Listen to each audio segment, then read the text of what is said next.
Hello and welcome to this. This is Gamescom, the opening night thing. What you heard was, of course, a couple of bits of music from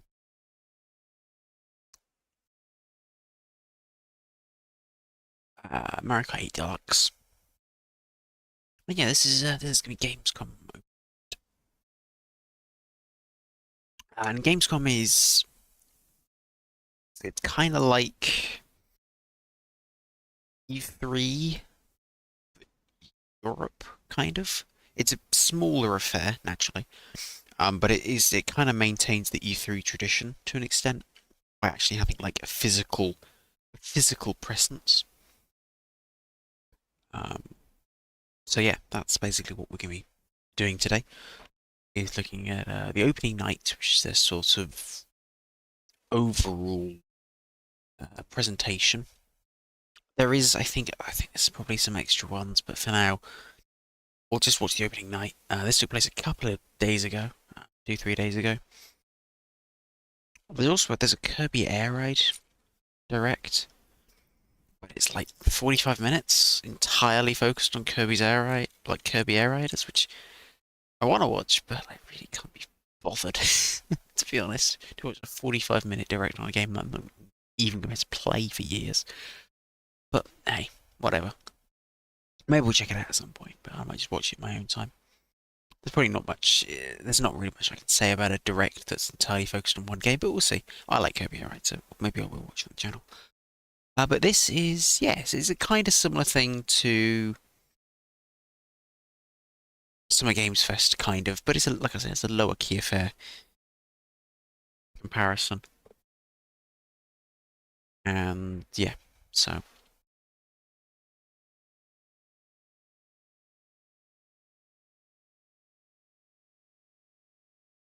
But that doesn't mean the announcements are any less big. Obviously, a lot of them are more focused on the European market, mostly the Western European market. I believe this takes place in Germany, I think. But I might be wrong. It might be a sort of travelling circus type thing. I can't remember, to be honest, off the top of my head. I've never watched a Gamescom or looked into Gamescom ever. I couldn't be bothered to do like a proper stream tonight, so I thought, hey, why not? We'll just watch the opening night presentation-y thing. So I'll just, yeah. I guess I'll hit play in a minute. I haven't been able to use the summer theme that much, and it's already getting towards the end of summer. Oh well. Maybe we'll just reuse it this next year. Because I didn't really get to use it much, so I'll just reuse the same thing next year. Is that cheating? Yes. Do I care? A little. But screw it. Why not? Why not? Okay. Yeah. Really not much else to do apart from just hit play and turn down the volume so I don't blow your drums out with Gamecom stuff. I will have to sort of. I'll have to jump in like half an hour. Anyway, so.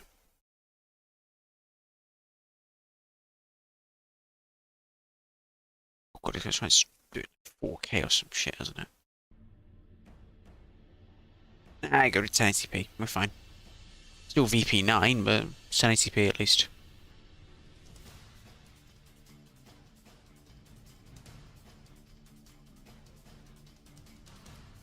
And there was no way I was going to watch this live. It's at like, well, no, 8 p.m. CSC, Central European time, so that's like 7 p.m. here. Not too bad, really. It's actually aimed at the European market, of course, so of course it'll be a decent time if you're over here. I'm going to skip to...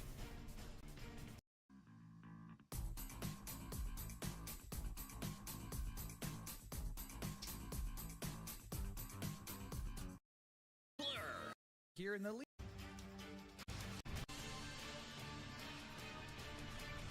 So I'm going to skip to the pre-show here. Enjoyed 2.5 hours of stuff. I've been spoiled to a couple of things. Hello, man in a booth. I'm Kyle Bossman. The main show opening. I've never heard of you. The one with Black Ops 7 and Resident Evil Requiem, hosted by Jeff Keighley. That's soon, but not yet. Yeah. This is the waiting room. And the secret about the ONL pre-show is that it's good itself. We've got an absurd amount of trailers and reveals and premieres right here in the lead up. Is that a good thing? Another microsecond. Here's a brand new game reveal. Brand new game reveal. So this is the ones I think. Oh god.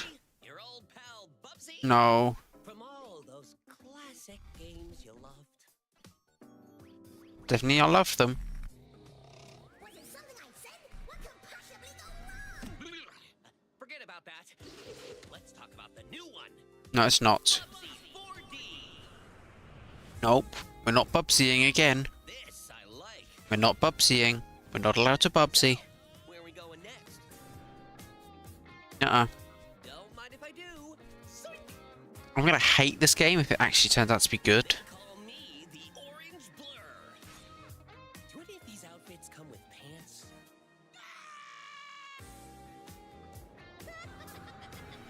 You know I've only got one brain cell, right? And it's working overtime on this baby.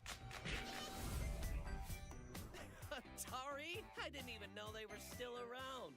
No, First no. game I ever played on my PlayStation 29 years ago was Bubsy 3D. I'm sure it was, definitely. If you told me back then that one day I would be introducing Bubsy 4D to the world, I'd say, yeah, that sounds about right. You're really funny. It's not the same Atari. There's about 2 other different Ataris in the middle there. Including Infogrames. What the I don't know what that is. Is this Yar's Revenge 2? Sorry, like 5? That's actually like 4 Yar's Revenge games. Yeah, this is Yar's Revenge 5, sure. I have no clue what this is. But yes, the Bubsy game I knew about beforehand. I don't know why. There was already a 3rd Bubsy game, which they've clearly, or 4th Bubsy game, which they've clearly neglected to admit. Battlestar Galactica. Oh, it's probably not. It's nothing to do with Battlestar Galactica. But it looks kind of like StarCraft, I think, and therefore hurts my brain. I know there's a new Voyager game coming out, but I don't know if that's part of this. It might be part of this. I've seen a couple of bits and bobs. Maybe this is Battlestar Galactica. Is an actual Battlestar Galactica game? That's interesting. I don't know if there's a new thing or a new thing. Old thing, sorry. Which will basically be me teeing up wall-to-wall trailers in the time before the main event. We do have an interview coming up with the project lead of Double Fine's Keeper. For now, here's a trailer for a LucasArts classic remastered by Night Dive Studios. Okay. They just packed all the Atari trailers in here, did they?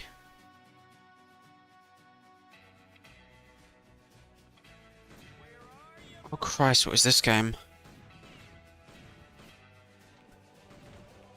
My name's not Shane, kid. No, it's not that.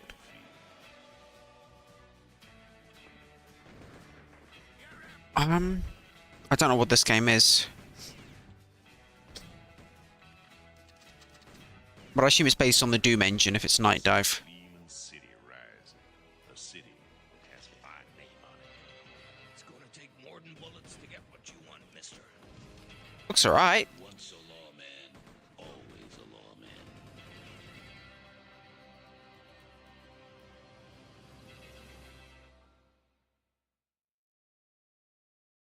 Fair enough, I guess. It's on GOG. You can get it on GOG. Maybe I was exaggerating a little bit when I said this pre-show is filled with exciting and really good trailers because it's my job. Normally you'd be right. However, sometimes a trailer is actually just unmistakably exciting and really good. Like this Guys, not...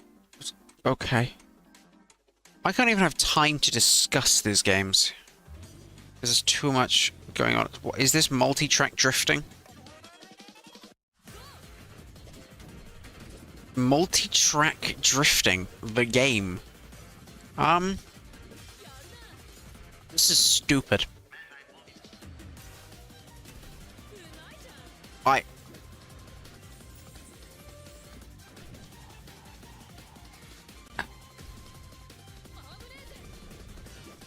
I'd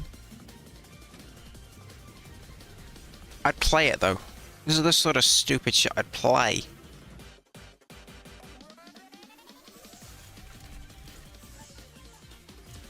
Why? Multi-track drifting.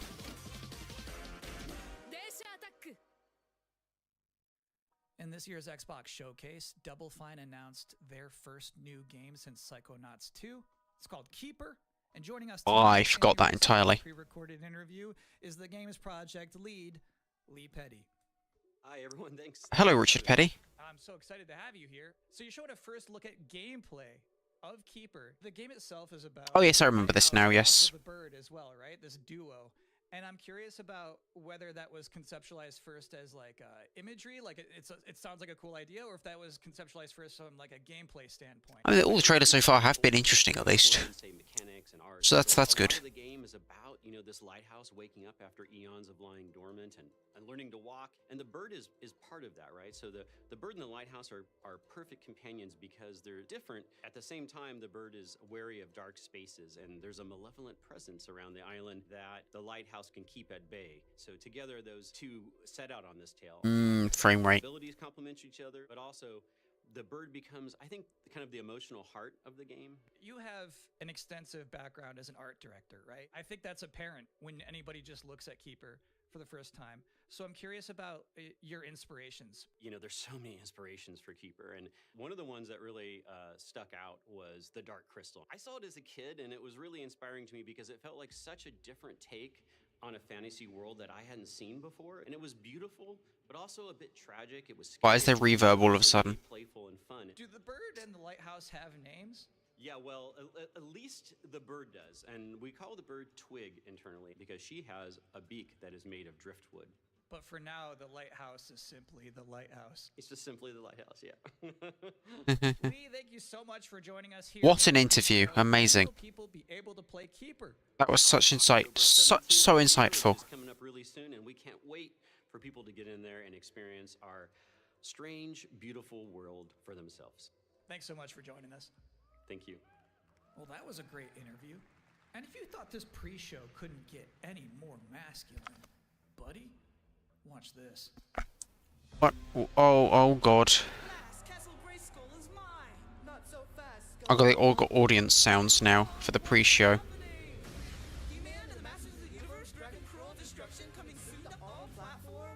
All of them, including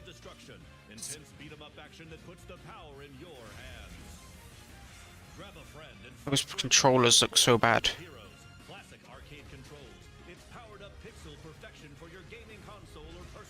It's clearly a Golden Axe type thing in it. That's not all platforms. It's not all platforms. It's all. That's not. Come on. Halfway through, it's a sufficiently chunked up show. And just to prove my point, here's a new trailer for Absolum. Pop filter. I don't know what. That's froggy. Murder. Murder the frog. No. Okay.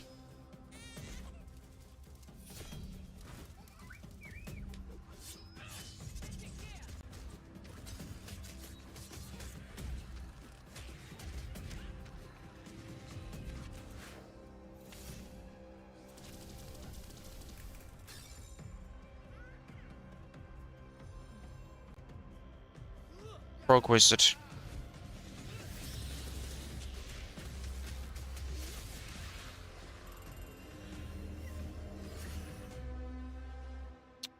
Okay. October 9th. That's a release date reveal. And I think Frog Mage revealed too. That was cool. I don't know what it is. Take a break at this moment. Maybe grab a water and some snacks. I really can't recommend it. Here's a brand new look at Long Gone. Why would you ever do that? Why? Outer sloth as opposed to inner sloth. What did they do? Weld these things on?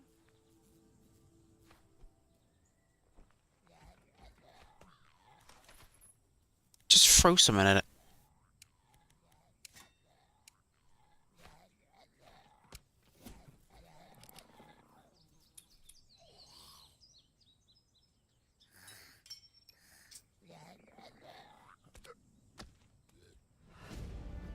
Right.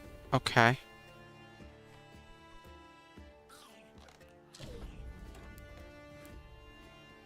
It's 2D and kind of 3D.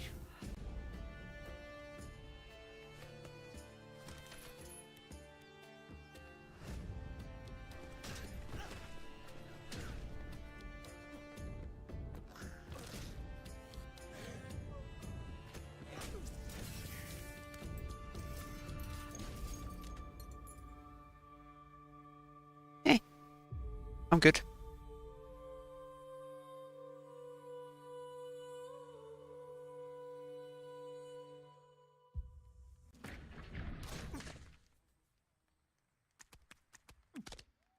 Sometimes, frankly, I'm impressed by the amount of nice worldwide reveals they book for this show. Here's another one. Of random indie games you've never heard of. All of these clearly, all these junctions are clearly pre-recorded. I've never heard of that, so that's a good start.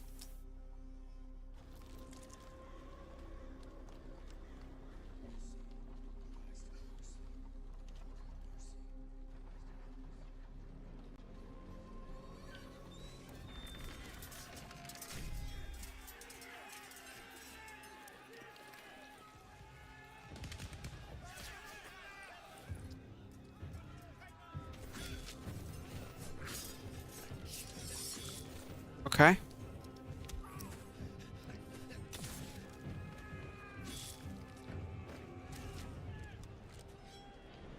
Nice pre-rendered cutscene.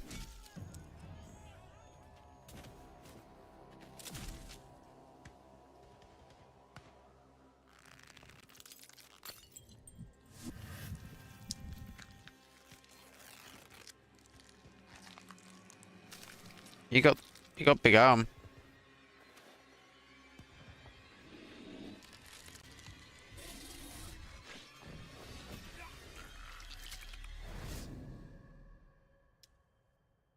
Okay.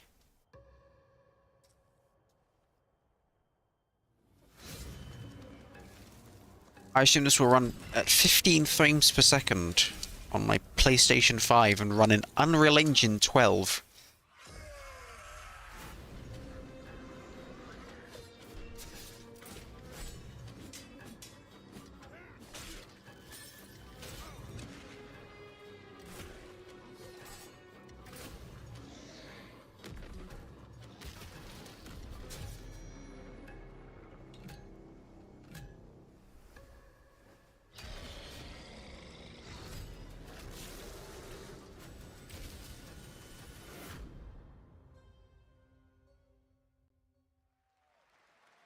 So it's my sworn duty as pre-show host to make people excited about Gamescom Opening Night Live.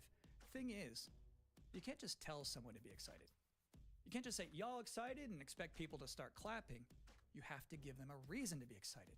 So, here they are, the top 10 reasons to be excited for Gamescom Opening Night Live. I love filler. 2025. Number 10, hearing people make noise when someone asks if they're excited. Number 9, a new trailer from The Outer Worlds 2. Number 8, the emotional adventure of seeing a new game for the first time and not knowing if it's free to play or not until the end of the trailer. It's anyone's guess these days. Number 7, Ninja Gaiden 4 is showing up. And every time there's an Azuna drop, someone in the audience always goes, yeah! Number 6, What?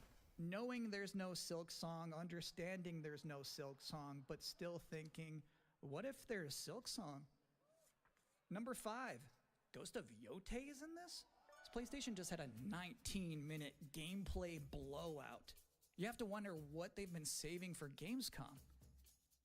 I don't care. Is that Wolf gonna do something crazy? Number 4, Silent Hill F going full freak mode. Number 3, Whatever. watching game designers develop their public speaking skills in real time. Number 2, the worldwide reveal of Call of Duty Black Ops 7. Amazingly, it'll look exactly the same as Black Ops 6, and Black Ops 5, and Black Ops 4, That was the teaser. and Black Ops 3, and Black Ops This 2. is the worldwide reveal. And the number one reason to be excited about Gamescom Opening Night Live 2025, Resident Evil Requiem. So they just We're- announced this at Summer Game Fest, and then they said, "See you at Gamescom." Well, look at the time. It's Gamescom. Or it will be in a matter of minutes. You're still in the pre-show. I'm aware. I want to How get about out of the you pre-show. look at Planetverteidigungskanonen Kommandant. Mm-hmm. Good morning, Commander. The cooperative state has honored me with the supervision of your well-being. Oh god, it's one of these games. Oh no, it's one of these games. Oh, that's a game that you play in VR or with a Wii remote. Glad to see you've not lost your touch.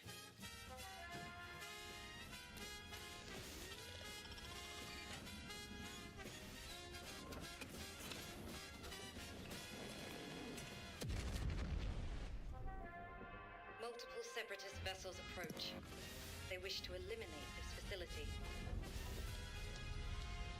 Destroy them before they do. Nah, you fucked me. The days fly by when you love what you do.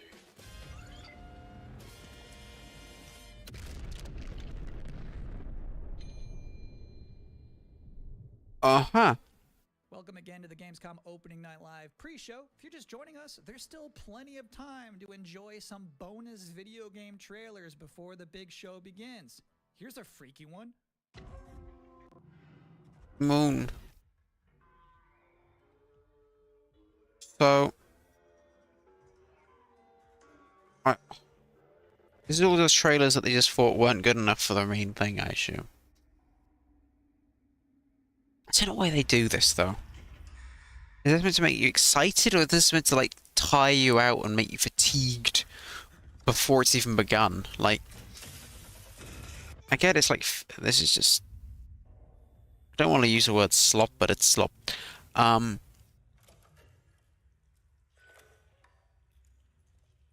Yeah, because I want to manually reload my fucking gun every time. Anyway, yeah, shit. No, I'm good, mate. You can keep your weird fucking video filters. Overuse of motion blur. And Unity flashlight.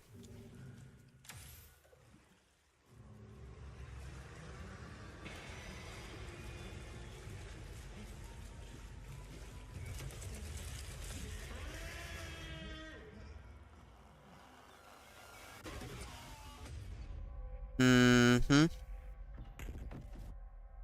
Trying really hard to be scary. And somehow failing Interesting at every fact about possible that game, opportunity. They actually created that whole environment by 3D scanning the entire bathroom of Jeff Keighley's mansion. Now, we've got 3 more videos and not a lot of time left before ONL begins. So next up, 2 trailers back to back. Just so you can forget this one as well. You're no different. My lord, he's here. I've been you. Hello, stereo. This is Kingdom Hearts protagonists have seen yet. Fallen leaves return to their roots. You shall gather the souls that stray. I don't wanna. I've watched over this city for ages, and every name in your scroll of death. It's gonna be a Souls-like, isn't it? Quiet, you, a soulless husk. Pretty much. It's gonna be one of these games. Why wrestle rogues when their artifacts can do what brute strength cannot? Oh, I can't. It's been a while. I thought I'd have to wait till next year to use this. This is beautiful.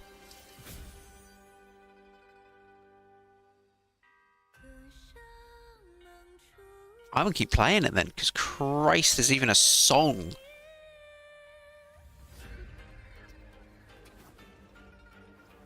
Yeah, I get to keep using this GIF. It's...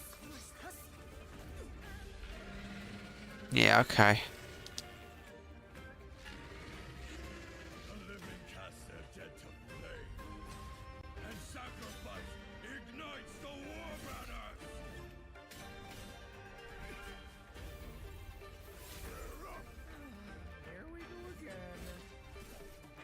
way too fucking like. I've seen too many fucking trailers at this point.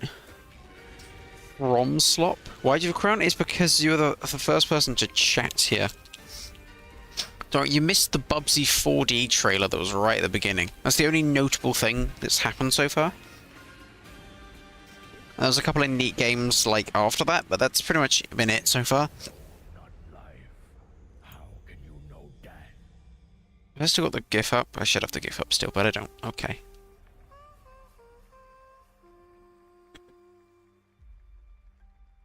Murder the child. Meanwhile, Unity presents... Unreal Engine 5 presents...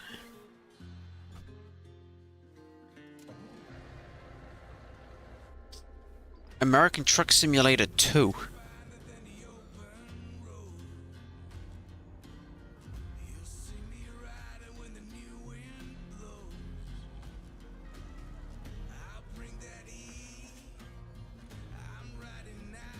No, it's definitely not GTA. Christ, no. Oh, GTA 7. No, this is like probably like American Truck Sim 2 or something.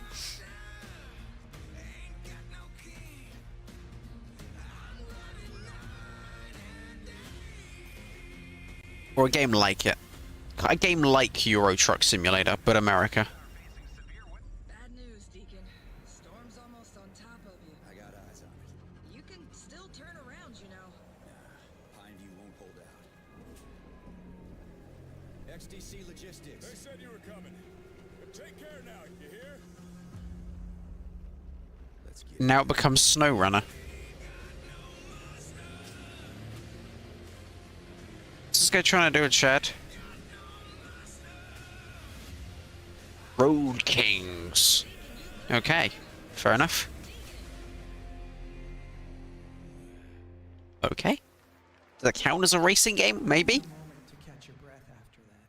But to be honest with you, that was not the last King of the Road you're going to see in this pre-show. I've got one more. Wow, just is that to prove that it wasn't pre-recorded? It's pre-recorded. Sonic Racing Crossworlds. Look, more racing. Hell yeah. So I think I think I've seen this one again. Yeah, I've seen this. It's Pac-Man. It's alright. Mario Kart did it first, but it's fine. It's Pac-Man time. There's Pac-Man in Sega racing game. I still hold out hope that there's gonna be. Oh, I see. Pac-Man. The Pac-Man Sonic DLC for the Pac-Man game as well, I guess. Okay, that's kind of fun.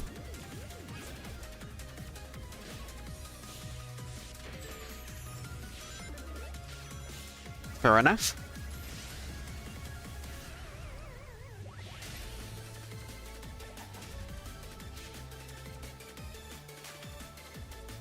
Truck Simulator. Nothing wrong with Truck Simulator. Transformers? No, I can't remember. They got like SpongeBob and shit in Sonic Racing Crossworlds. I'm still holding out hope for like the Wreck-It Ralph. Includes another 10 out of 10 pre-show. But like, yeah. Next, Black Ops 7, Ghost of Yotei, Silent Hill F.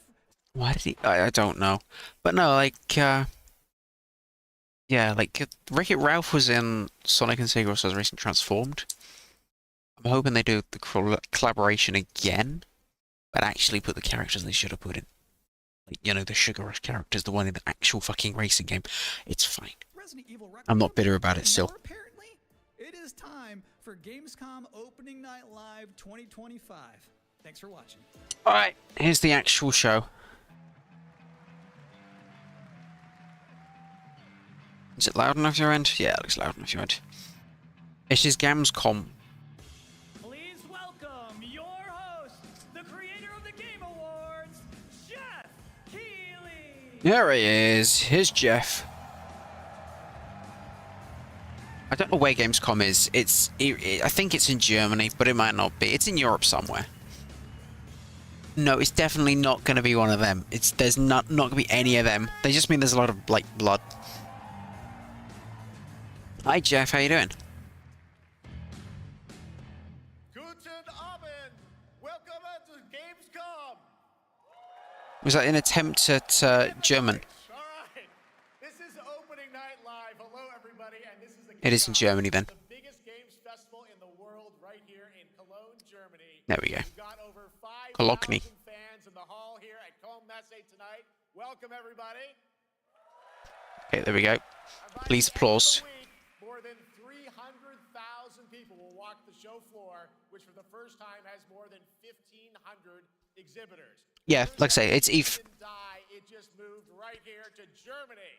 basically because that's just basically the PEGI rating is 18, so it's just a lot of blood and violence, basically. That's what that means. Creativity and joy of games, from the boldest indies to the biggest blockbusters. Today, the game industry has never been more dynamic. Clever ideas from small teams are breaking through in huge ways. The audio is a bit crappy, but yeah. Climbing game created by Aggro Crab and Landfall Games. Yep. Stormed the charts on Steam, and right now I can announce for the first time it has sold over 10 million copies to date. Congratulations to the team. Fair enough. And there's also other fun ones, like you guys have probably played Date Everything, a Nope. wild dating sim where you can romance a treadmill or a curtain. It's on Steam right now. Check it out. It's sold No thanks. an estimated 500,000 copies. All these successes prove something important. Small teams with big ideas can change the industry. And that brings us to one game made by a handful of developers in Australia. Australia. This year's Team Cherry has been crafting Hollow Knight Silksong. There we go. It is highly anticipated and Steam's most wish-listed game. Well, tonight, I can finally definitively tell you that Silksong is 100% actually launching this year. There you go. It's happening this year. Behind me, The 31st of December. seeing some brand new Silksong gameplay. The first I don't... Why are people so hyped about Silksong? Like, yeah, it looks good, but like... I think it's just because it's a meme at this point. play a demo at the Nintendo and Xbox booth. There you go. There you If you're there, you can play a demo. Silksong is real. It really is just E3, isn't it? But in Europe. I don't think I can date... Okay. Team Cherry is going to be sharing some news as part of a YouTube premiere on their channel, so make sure There you go. check that out. Silksong is happening. Tonight, we'll give you a first look at this holiday's biggest games, like Call of Duty Black Ops 7 and But yeah, there you go. Silksong is happening. Yeah, it looks neat, but I don't really understand. I think it's just because it's a bit of a meme. That's why people are so hyped for it. But it does look good. Ghost of Yote, plus major news on Prime Video's Yeah, okay. 2 arriving in December. And later, I really don't care about Black Ops 7. of the music of Claire Obscure Expedition 33, one of this year's most celebrated games developed right here in Europe. Plus, a brand In the world of Europe. Anyway, I'm back in like 2 seconds. Give me two seconds. Yeah, I couldn't give a less of a shit about Black Ops 7. It's gonna be the same as Black Ops 6, which I assume is the same as Black Ops 5, and 4, and 3, and 2, and possibly the first one. I just don't care. I don't really get what Call of Duty is even anymore, to be honest. Yeah, I mean, I like platformers. But, yeah, I mean, it looks good. I don't really get why it's so, like, the biggest hyped game ever. It's just like, yeah, it's cool. I don't know. It's fair enough, I guess, but yeah. It's an odd one. Like, I get GTA 7 to an extent, or GTA 6 rather, to an extent, but like, I don't know. Really that into Hollow Knight? I think it's just because it's been such a long time, and it's a game that's been in development for so long, and people are like, you know. But I'll be back.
Okay. Continue, Jeff Keighley. Look at Resident Evil Requiem from Capcom. That's definitely worth a look. And Just see what it's like. premiere of the opening cinematic from World of Warcraft Midnight from Blizzard. Oh wow, I don't care. Now, as always, ONL is also about surprises, and we do have multiple brand new AAA game announcements and reveals over the next 2 hours. So 2 hours. this is our biggest opening night live we've ever done, so let's not waste another second. It all begins with this. Oh, okay.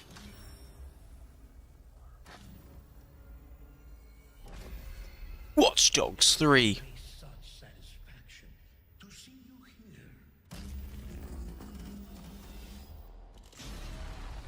A witness to my work. You will know. I feel like they put more effort into this than fucking Summer Games Fest.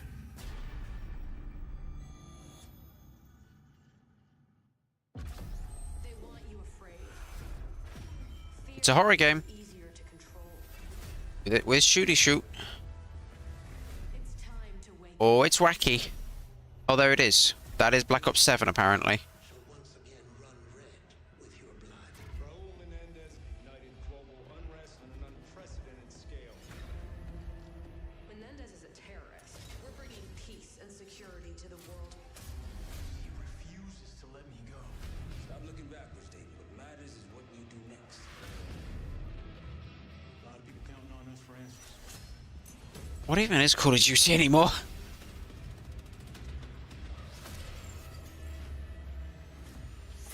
Those were butterflies. They tried to turn Black Ops into a horror game?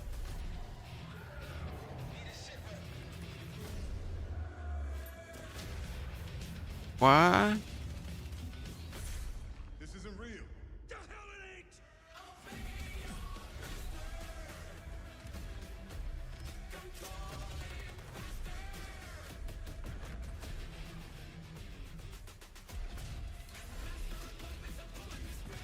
And, but whatever happens, like the cover art for the game, the box art, not there's actually a box, but you know what I mean, what there still is, will just be a dude just sitting there with a gun looking mildly menacing. That's it.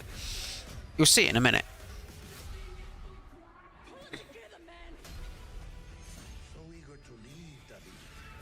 Killing the man is a hell of a lot easier than killing the idea. You were never cut out to be a Mason.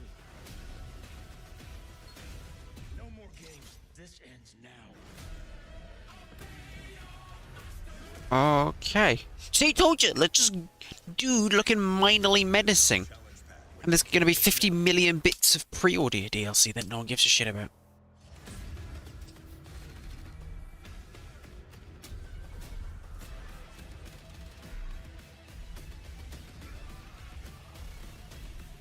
And there's like, why is there a top-down mode? It's like it's fucking the PSP game. Whatever that shooter PSP game is. Dead Ops Arcade as well, and it looks like we also have an official date. Call of Duty Black Ops 7 releases on November 14th.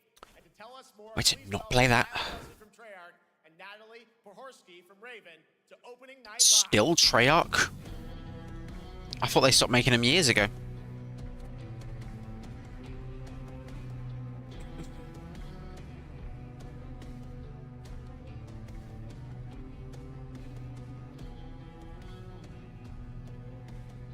Hello, guys. Congratulations on the reveal. Welcome, Miles and Natalie to Opening Night Live. Thanks for having us. We're very excited to finally talk about this game. Yeah, excited. Let's get into it. All right. Well, that trailer was obviously intense. Black Ops is back. Like twisted world of Black Ops as always, and it looks like you're definitely pushing the envelope again. Absolutely, Jeff. It's been a long road. And This is not a scripted interview. Black Ops 7's got a bold vision of the future. We're diving into 2035, and it's a future that feels real, just out of reach, but it's twisted in only the ways Black Ops could. And Only the way Black Ops could. America 8 never done. fear, Okay. shadows are gone. Nothing is what it seems. Yeah, 2035 setting. So the question is, we're wondering, how does Menendez, how does this all fit into the Black Ops time? 2035. So we're pulling threads from Black Ops 2 and Black Ops 6. But don't worry, don't get it twisted. This is a beast of its own, Black Ops 7. Black Ops 2. We're stepping into a world I remember that coming out. from the return of Raul Menendez. That was a long time ago. Of the past. All right, well, I'm curious who the protagonist is, so you can tell us who's stepping into the light in this game. Yeah, David Mason. At the same time that Bubblegum Crisis happened. Scars. Some you can see, some you can't. And he's got a new team with him. Kind of. Every mission, every move is a test. Now, And what we're makes the story also- stand Oh. apart? Yeah. We're Oh, God. also introducing the Guild. Yes. Important to mention, a global tech force that claims to be humanity's last line of defense against this mysterious threat. Yep, And their I'm sure they are. CEO, Kagan, is a visionary leader with a clear mission, but how she chooses to confront this crisis is often at odds with David and his team. So it's not a battle of good versus evil, it's a clash of philosophies. What kind of future are we building, and who gets But to decide? all in the end, you basically just shoot. Deep thoughts. That's all you do, you just shoot. How does the story stand apart this time? It's the characters. Okay. So You the just story shoot. is about The game is just shoot. You shoot the gun, you shoot. and we've crafted There's not really much more to it. The story is just there. And each one brings something unique to the table. And we've also got our central city of Avalon, which is more than just a backdrop. It's a living, breathing space that evolves with the player. And it's also where our story roots take hold. This game is going to be 200 gigabytes Gameplay and run at 12 FPS on a 6090. That's right. From the start, we wanted to make a bold change with the campaign. Black Ops 7 can be played solo or up to 4 players. It's a shared experience, and every mission has been handcrafted for variety. Tone, pacing, gameplay, location. You're going to be running on the rooftops of Japan, exploring the Sounds like a direct rebuttal or something to criticism. That sounds very specific. I don't know how well received Black Ops 5 or 6 were, so. Wow, so wild story, co-op campaign, you are definitely pushing boundaries this time. Yes, we are. Black Ops Wow, 7 is co-op all about campaign. innovation across the entire game, and not just in gameplay, but in how we tell stories, how we connect players, and how we build worlds. And this is just the beginning. There's more to come at Call of Duty next, including multiplayer and zombies. But for now, we hope you guys are excited to step into something. Does it have to have a zombies mode? Experience Does it have to have a zombies mode? Amazing. All right, Call of Duty Black Ops 7, thanks so much, guys. And now, here's a behind-the-scenes... Does anyone care? ...from the Call of Duty development team. Here's what everyone else is doing with Call of Duty. They're doing Call of Duty things. Black Ops 7 brings an all-new way to play the Call of Duty campaign. This time, you're not going in alone. You have the option this year to play solo or up to 4-player co-op start to finish. You can bring your friends, you can make some new ones, and there's a whole bunch of adventure even after the story. For solo players, we really make sure that they can. This is not. The way they want This is not innovative. This is just what other games have done 20 years ago. Having each player in your squad gravitate towards their own play style and then really playing off of each other. We've crafted It's just Left 4 Dead, isn't it? social mode that features the amazing linear Call of Duty missions that our community loves. Mission variety is at the core of the Black Ops 7 campaign. The pacing shifts between high-intensity combat, stealth-driven objectives... See, it's all just shoot. It doesn't matter what the story is, you just shoot. Your perception Oh, I don't care anymore. Avalon serves as the narrative's anchor throughout. I don't get Call of Duty. I never will. Both geographically... Maybe the first few Call of Duties, but when you get to like this, it's just like the Call of Duty's just a name now. It's And in the culmination of the co-op not really anything. It's not. The end game. It's a proving ground to put everything you've mastered. It's a far cry, no pun intended. From adapt under pressure and break what was a Medal of Honor clone, basically. Each run is a new step in your power journey as you wield personalized Which is fine. It's just odd to see where everything's gone. all of Avalon opens up. Gives us a lot of freedom to have some fun with the gameplay mechanics, player movement. Players really can turn the map into their playground. This is your chance to explore the world beyond the mission. Get kicked in the arse, I guess. That's just a quick look at what's to come with the campaign. Every mode of this game is built with the intention to deliver the best possible experience to our players. So whether you're a Call of Duty veteran or new blood, there's something for you in Black Ops 7. See, just a dude. I'm good. No thanks. It's on Xbox Game Pass, though. All right, for much more on Call of Duty Black Ops 7, make sure to watch the full-length Black Ops 7 Direct and tune into Call of Duty Next on September 30th. Still to come, we'll have news on Fallout Season 2 and the announcement of a brand new game from adventure game legend Ron Gilbert. I grew up playing his games, and I can't wait to show you his next unexpected creation a little bit later. All right, who's ready for our first brand new game announcement of the night? Yes, please. I figured you'd feel that way. Well, to do the honors, please welcome back to ONL one of the most respected and recognizable hosts in esports. She's my co-host, Shox. I don't know who you are, because I don't know anything about esports.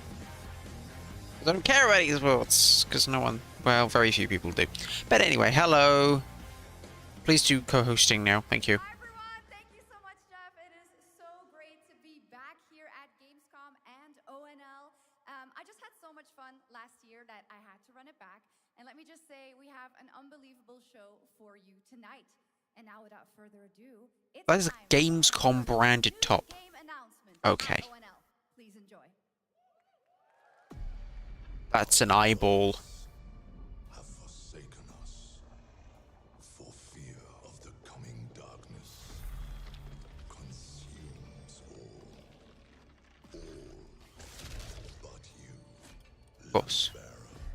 Something stirs within you. Something ancient, powerful, hungry. So I ask you, will you harness this darkness within and deliver unto our so-called lords retribution? Okay. It's another Souls-like. Yep. It's another one. It looks the same as all the others, and the trailers have the same beats and everything. But should you fall, the world falls with you.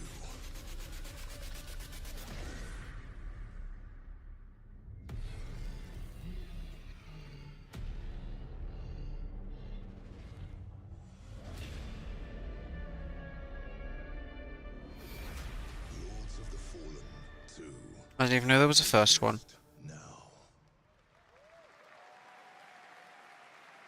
Wishlist now. All right, Lords of the Fallen 2. Even he's making fun of it. 100 years after the last game, as the fragile veil between the living and the dead begins to tear, CI Games promises a sequel that's bloodier, faster, and more brutal than ever. With more aggressive combat and new boss battles, your first look at gameplay will arrive later this year. All right. Now Street Fighter 2 Turbo. Yes, please. Next game won Game of the Year at the Game Awards and comes from one of the most celebrated studios on the planet. Next year, it's making the leap to become a major anime. And tonight, we're breaking the news with your exclusive first look. What?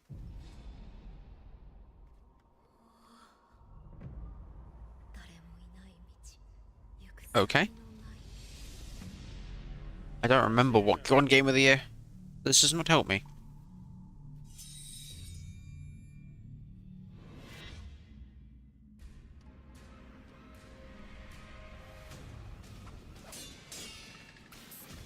Looks neat though. Let's have a little battle, we're fine. Right. It's a Sekiro anime. Fair enough. Looks alright, I guess. This is the in thing to do now. Make a show or well, it's a show or a movie or something. I guess they picked the anime route. I like Castlevania. Ah, good. So I'll be pirating that. Yeah, looks alright, I guess. Fair enough. Awesome. All right. We're we're just getting started. Our next new game announcement stars a hero who needs no introduction, a true legend of justice and gadgets. Le Batman. Maybe? It is Batman. It is my boy. It is the Batman. It is the Lego Batman. Oh Christ, I forgot to refresh the chat. Surrealist COD. White word of the gamer audience. Real. It looked. He kind of looked like Sauron, didn't he? Anyway, it's Lego Batman. So who gives a fuck about any other game? Because this is Lego Batman.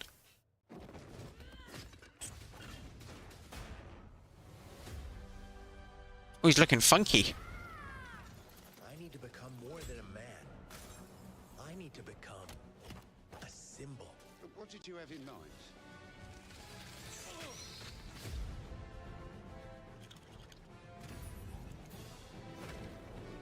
Batman. I was the Batman. You could do the Batman. You can do Batman things. It is a little... Yeah. I'm Batman. He is Batman. The voice acting is kind of meh, but it doesn't matter because it's Lego Batman, so who cares? Serious. There he is. It's the... Get nuts? Let's get nuts. I'm allergic to nuts.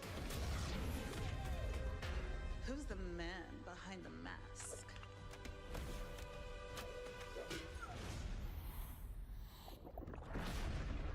Yeah, he's Lego Batman. Nothing matters because it's Lego Batman. It better be fucking good. It will be good because it's Lego Batman.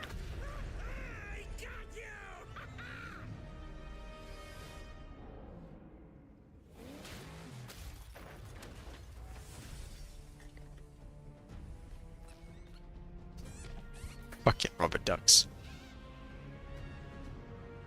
Lego Batman, Legacy of the Dark Knight. Ooh. You think darkness is your ally. You merely adopted the dark. I was born in it, molded by... Ah! Who put that there? I could have really hurt myself. So it's clearly based on the Dark Knight films and, yeah, Batman Begins and stuff. Cool. Traveler's Tales still exist, and they're actually working on things. Good to know. I will buy that at some point. Please welcome the head of Lego Batman development team, Jonathan Smith. My man's name is literally John Smith. Okay. Nerdy British guy, here he is. Made him do an awkward walk to the front. Welcome to ONL. All right, so after the huge success with Lego Star Wars, you guys are returning to Lego Batman? We are so thrilled to reveal this game Oh God, no, mate, please. tonight for the first time to you all and to the world. Yep. And that's not all. This man. Gamescom, you will be able to play Lego Batman, Legacy of the Dark Knight. You forgot the name of the game. Pretty amazing. All right, well, there will be a demo on the show floor for everyone. That's what you just Now, said. Let's break down that trailer because we see so many fan-favorite references Yep. to films and things like that. So what is the story of this game? Yeah, what the fuck is going on? Definitive, essential Batman story. We take you on Bruce Wayne's epic journey from origin to legend. You'll train with the League of Shadows. You'll fight crime on the streets of Gotham. And as the years go by, you'll establish your ultimate legacy as the Dark Knight. We've incorporated iconic moments and deep-cut references from decades of Batman movies, TV shows, comics, and games, all brought together and brought to life in our unique Lego world. Well, we cannot wait for it. This let's better also be talk about the combat, 400 the real gigabytes. gameplay here of the combat, and I gotta say, feels like you're really amping things up here this time. Oh, the team has created a really rich, deep combat system. That's What they've done, step one, is remove the crunch, so we can actually make good games now. Powerful attacks, counters and takedowns. You'll use cool gadgets like batarangs to stun enemies and the backclaw to reel them in. For the first time, we've added... This guy's way too excited. Caped Crusader and Dark Knight mode for those who want an extra challenge. And you'll build a new Bat family of allies. Bat family, fuck off. Playable partner characters like Jim Gordon, Catwoman, Robin, Batgirl, each with their own gear, which you'll I'm your favorite Batgirl. On a rogues gallery of villains from Joker, Penguin, and many more, including the mighty Bane, as you saw in the trailer, voiced by the incredible Matt Berry.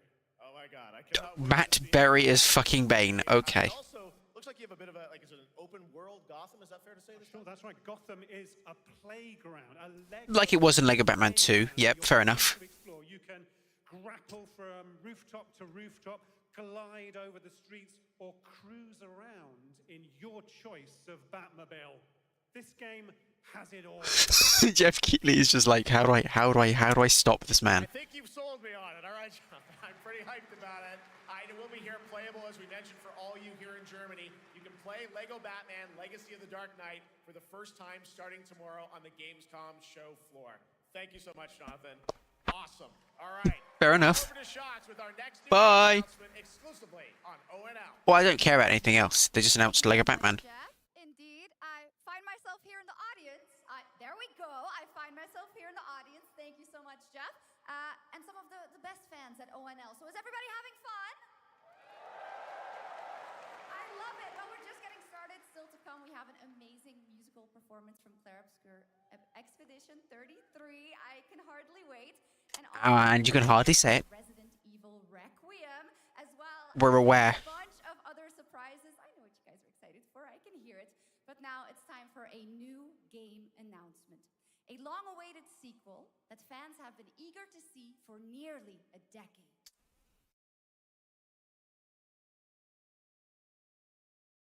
Zombie U 2. Killing Nazis.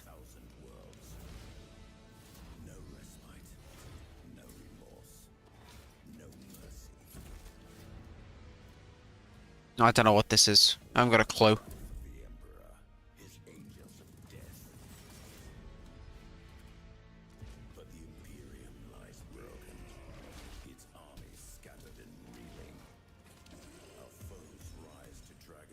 I haven't got a clue what this is. So I haven't been waiting for it.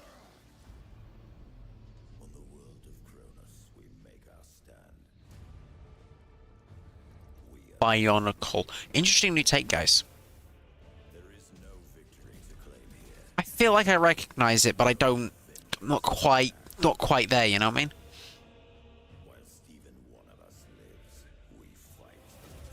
It's not Warhammer, but it's that kind of thing, isn't it?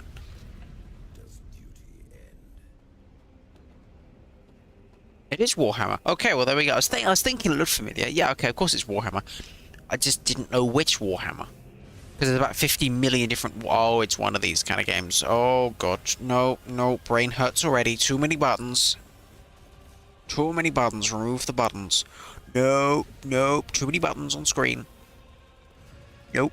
Nuh-uh. Can't do it. It's a lot of buttons. And a lot of... Nope. Information overload. Don't care. I'm good. Cool. I'm sure a lot of people like that. 2 centuries after the last great conflict, the battle for Kronos begins again in Dawn of War 4 with 4 playable factions and over 70 missions. Dawn of War 4 is coming in 2026 to PC. All right, now it's time for an unexpected update from the Monster Hunter Wilds team. Okay. A very special crossover event. Okay, what do you mean? I would like Sonic the Hedgehog. Mega Man? No, it's Final Fantasy. Of course it is.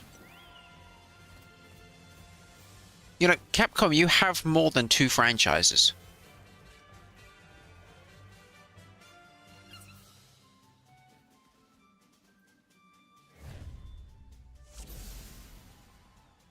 Capcom, you have more than 2 franchises.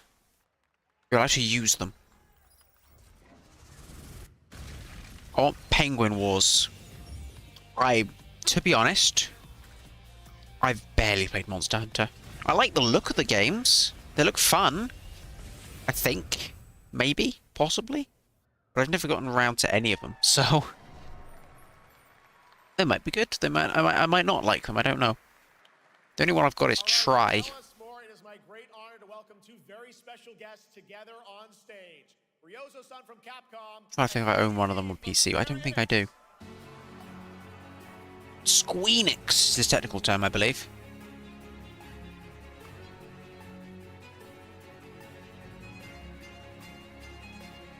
To be honest, I don't mind this approach of, like,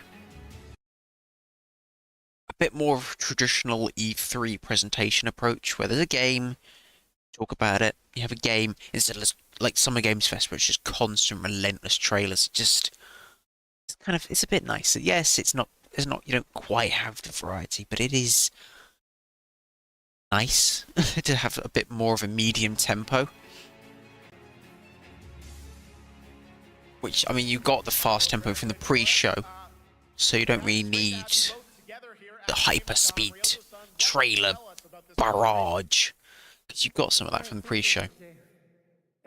ドイツの皆さん、配信をご覧の皆さん、こんにちは。今日ですね、このファイナルファンタジー14との特別なコラボレーションを発表できたことを本当に嬉しく思ってます。Thank you, Jeff. Good evening to everyone at Gamescom and all the friends watching online. Today, we're very excited to announce a special collaboration with Final Fantasy XIV. ですね、モンスターハンターワールドの時にもコラボさせてもらったんですけど、その時もですね、I understood the words Monster Hunter. どっかでやれたらいいですねみたいな話をしてたんですけど、今回それが実現しました。今日お見せした、映像はですね、まだ一部でして、詳細は、来月皆様にお伝えできると思いますので、そちらの方を注目していただけたらと思います。あとですね、今回もですね、吉田さんと、スクエアエニックスのスタッフの皆さん、本当に全面協力していただいたことをですね、感謝してます。吉田さん、ありがとうございます。はい。で、ここからですね。Oh, she's still going. How is she remembering all this?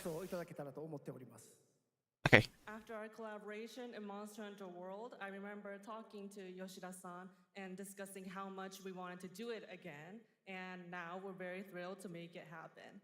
What we showed you is just a little glimpse of what's to come, so please look out for more information that's coming next month. But of course, Yoshida-san and the Square Enix team have been working just as hard with us on this special collaboration. So I'd like to not only thank him, but turn it over to him to share some thoughts. Guten Tag, Gamescom! Hello! He speaks one word of German! Woo! And back to Japanese. 場所に招いていただいたジェフさん、それから我々にね、いつも本当にたくさんのインスピレーションをくれる良三さん、それからカプコンの開発チーム、そして何よりゲームファンの皆さん、本当にありがとうございます。I don't know what that means, but they're applauding because they think it's good. You just didn't need to translate the Guten Tag. That threw her for a loop. That absolutely threw her for a loop. I'd like to thank Jeff for having us here, and Ryozo-san for all the inspiration, the Capcom team for working on this special collaboration, and to everyone that's hilarious. our games. Thank you so much. まあ今、 Well, an hour and a half. ちょっとご紹介いただきましたけど、 Let's stop pausing it. モンスターハンターワールドの時にもご一緒させていただいて、今回それに引き続き第2弾ということで、モンスターハンターワイルズとも、我々クロスオーバーと呼んでですね。 I got that word. Does they not have a word for crossover in Japanese? As Ryozo-san mentioned, we worked together on Monster Hunter World, and we wanted to make it happen again, and it's happening for Monster Hunter Wilds. We would call it a crossover, and we're very happy to make this happen with all of our efforts joined together.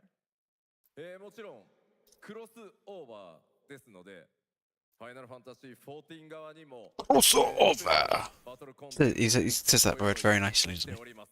今日は先ほどねティザートレーラーとして、モンスターハンターワイルズ側の映像を見ていただきましたが、我々もちょっとだけ映像をご用意してきました。Since this is a crossover collaboration, not only Monster Hunter Wilds, but Final Fantasy XIV would also be having a special collaboration content inside it. Outside of the trailer we just saw, Final Fantasy XIV has also prepared a short trailer to show you what you can get. Wow, all right. Well, thank you so much. Ryozo-san, Yoshida-san, here's the trailer. Okay. Well, this, I guess it is literally a crossover because you get the both in the other ones as well. Okay. I've never played Final Fantasy XIV.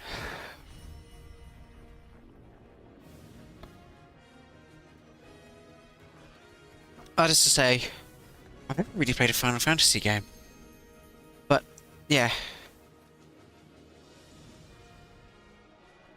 It's probably neat to people who are interested in both franchises, I guess.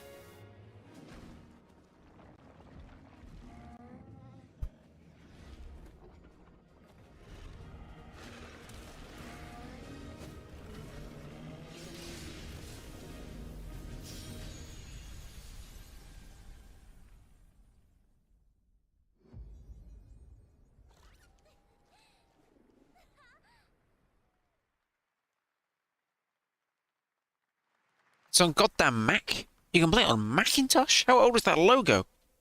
Christ. Something brought us back to this place. I haven't seen a Mac logo in a trailer for forever. Christ. Anyway, spooky horror game time. Knows the rules. But what if this wasn't the place, after all? Look around you. They can see you. Do you believe this is real? This isn't a game. It's a test. But do you ever ask yourself? Is it like an A50? What is it? A47? Is that the company that does all these movies? It's like one of those trailers. That's what it is. Oh, you're sparkly. We're here to play. Wait, what? Oh. It's just a Gamescom trailer. Are you ready to play? No, because I'm not there. Welcome to the world's biggest gaming playground. Game on. 500,000 people, 1,500 exhibitors, endless games to explore right here in Cologne. Is it like E3? It's like a downstairs of like misery. Awesome indies. Step into the cosplay universe. On-site or Uh, online. Watch, join. That's a lot of cosplay. Hero. It's terrifying. Live shows, esports battles, and creator events in the Gamescom event arena. I would like to go one day. Go to Gamescom Global. Stream the highlights Sounds of very Gamescom expensive. Now. Vote in the Gamescom Award. Or dive into our Gamescom studio on Twitch and YouTube. And of course, we're here to play. Join the fun in our community RPG, Gamescom Epics. I'm good. Loot awaits. We care. Gamescom runs on 100% renewable energy and puts accessibility first. The whole city joins in at the Gamescom City Festival. It doesn't stop there. The whole world comes together, not only here in Cologne, but also at Gamescom Latam, Gamescom Asia, and beyond. Welcome to Cologne. Welcome Cologne. to Gamescom. All over the world. And Okay. now, keep on watching Gamescom Opening Night live. Okay, thanks for the fake out. I'm ready to game, all right, and that was only a glimpse of what is to come here at Gamescom, the biggest playground in the world, and what it has in store for you.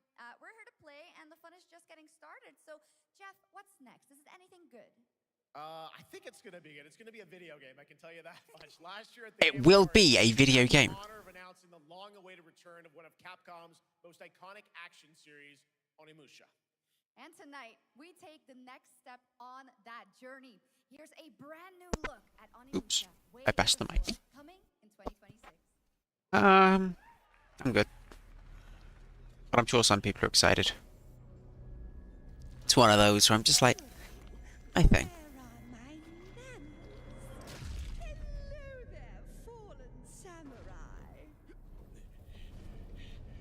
To think something like this was right under the city.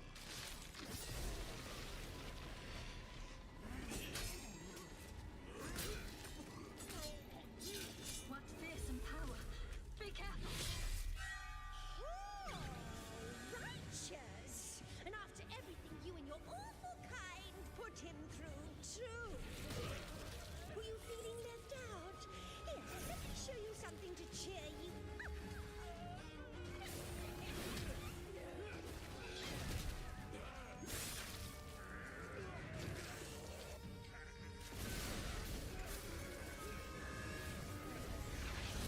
New ways controlling this lightning.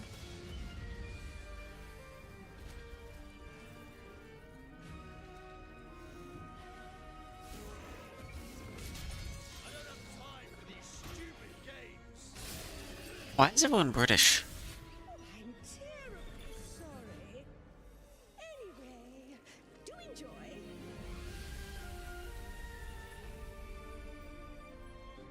Okay. Fair enough, I guess. Look, anime. The automated industry complex will be the link, connecting and uniting every fragment of this shattered world. This is the driving force that will keep us going. What? Continuous improvement is essential for keeping pace with advancements in technology. What is this ad for, like, CrowdStrike? Enfield. We don't simply talk about our dreams. We do what we can to make them a reality. All operators accounted for. This is literally just like ad for like tech company number 12. Like IBM ad.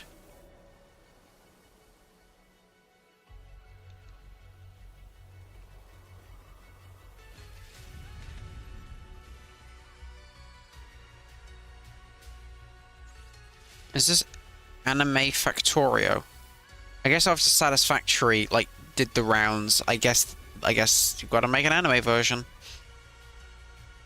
With combat.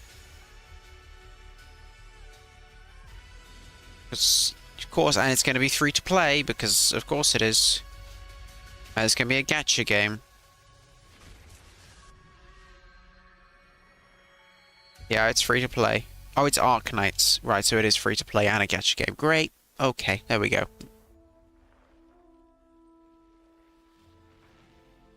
Paradox Tinto? I assume Tinto is a place.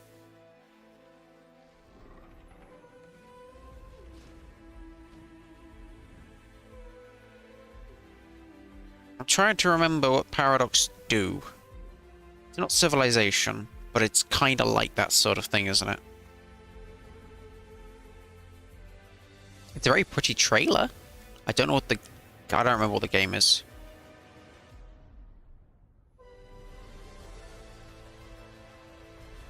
Ah, Black Death. Nah, I've never read a bit about Black Death, mate.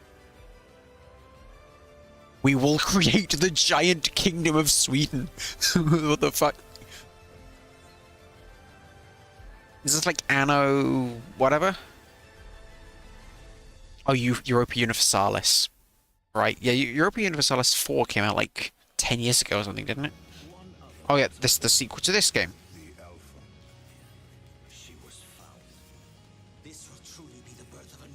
Deus Ex Machina, the creator of bewildering trailers.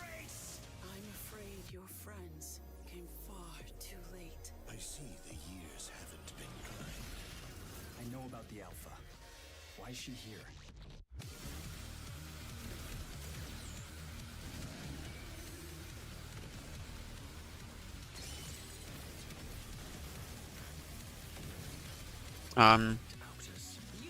Yeah. Europa Universalis 5 is an interesting... Yeah. Because the new Civilization wasn't actually that well received, if I recall, so... Bewildering fucking trailers. Your sole directive is to now serve and comply. Okay, it's one of these games. Yeah, okay.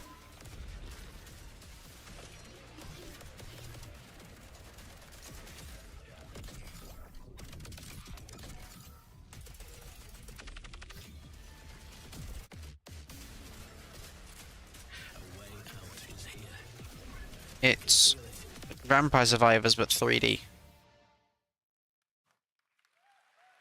Oh, Jeef.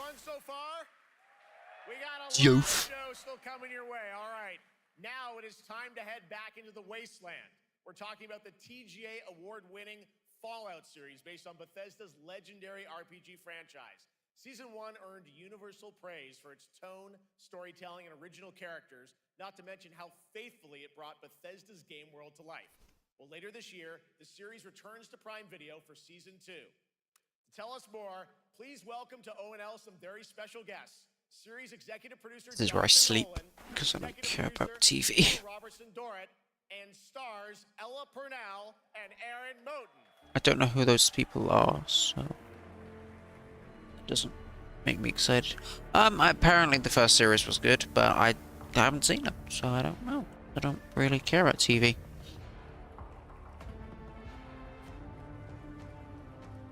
I might watch it at some point, maybe. Hi, everybody. Great to see you all. Welcome to Cologne and Gamescom. Jonah, I think the last TV show I watched was Andor 2, Series 2. That's the last TV show I watched all the way through. And we can't wait to hear about the new season. Yeah, we're very excited. We literally just wrapped, jumped on a plane, and came out to see you guys. Gamescom is actually really kind of where it started for us, the journey on this show. I'm sure it did. 2 years ago, we asked Todd Howard to come here. Todd Howard up at the games this year. We didn't come because we figured if the reception was negative, we'd just blame it on Todd. It's a good idea. It usually works. And given that history, it's that much more disappointing that we didn't bring any footage to show you guys. Well, let's talk a bit about. He was not prepared. Behind us, it looks like we're headed to New Vegas, right, Janelle? Yes, Lucy and the Ghoul ended last season dealing with a lot of family troubles. So we thought it would only be right to send them to the most family-friendly town in the wasteland to go deal with their shit. And along the way, we're really excited to take them all to some of our favorite locations from the game. Oh my God, yeah, it's such a classic game, and we're very excited to see what you have in store for us for Season 2. Ella, it's great to see you again. Thanks for coming out to Cologne. Hello.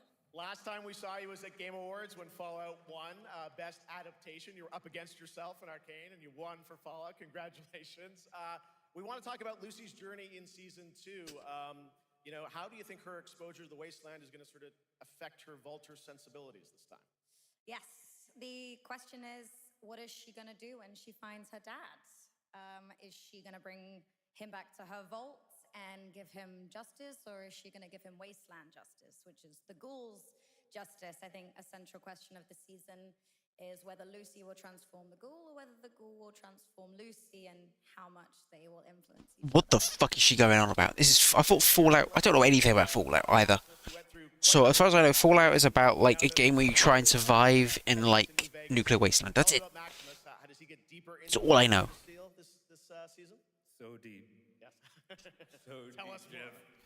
No, yeah, when we first I own Fallout 3 in New Vegas. That's about it. was to be a knight, and now in very Fallout fashion, it's a little bit of a careful what you wish for moment. I feel like this series 2 is going to be shit. Just a feeling it's going to be shit. A better place in extremely, or I guess deeply flawed society. Yes. Yeah. All right, well, we cannot wait to see what you guys have in store for Season 2. Let's talk a bit about Ghoul. Can we expect more sort of Cooper Howard flashbacks as well in Season 2? Yes, absolutely. Cooper Howard and the Ghoul, played by the amazing Walton Goggins, definitely coming back. We have so much more to do. Obviously, we ended the last season with Cooper Howard dealing with, I think, a very common marriage problem. What do you do when you find out your spouse is planning nuclear war? And so he's going to figure that out. And as he does, he's going to uncover a greater conspiracy with huge implications for the Wasteland. All right, well, we'll look forward to seeing how that unravels. Now, Season 1, of course, was known for amazing original characters that you guys built in the Fallout world. We thought that was so cool. But now that you're diving a little more directly into New Vegas, I think the fans here want to know, are we going to see any more direct ties to the video game and characters, locations? No, probably not. In this season? Well, we're super proud of the original story that Geneva and Graham are telling. But there was one character in particular from New Vegas that I was really excited at the possibility of seeing a little bit more from. We're writers, we're no good at describing this stuff. Maybe we should, pictures worth 1,000 words? Oh. I think so. Okay. Roll All VT. right, well, it sounds like then we might get to hear a little bit more Seal of Season 2. Is that possible tonight? Well, I don't know, Jeff. I heard you like world premieres. We like those, right, guys? Right, Gamescom? Gamescom. All right, Gamescom. Here's a world premiere of our teaser trailer for Season 2 of Fallout, streaming this December on Fallout Prime Video all over the world. Amazing. All right, let's check Fallout Prime Video. I love the Fallout Prime Video. Then he knows what you mean. I'm looking for someone. Common story around here. Someone you care about or someone you hate? Oh, what a great question. What say you, Miss McClane? That's Skellington. Please be that. I was so hoping that would be it. That'd be so funny if that was it. No. My dad go to Las Vegas.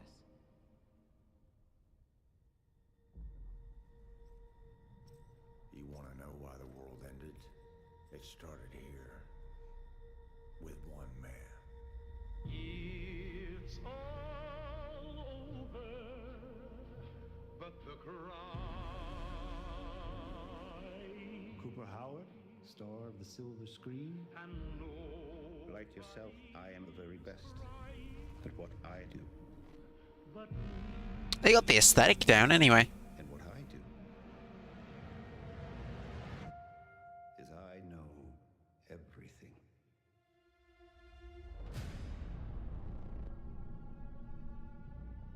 I know there's a war. I hate trailers because they're all the same now. Every trailer is the same. Same beats. Doesn't matter what the show is or what it's about, it's the same beats, the same music, same moments. Everything is just like. I think you are actually quite a violent man. You just don't want to kill me yet. See, every single trailer is like this. Like movies, TV shows, it's all the same. Doesn't matter what the show is, what it's about, what the tone is meant to be, it's all the same.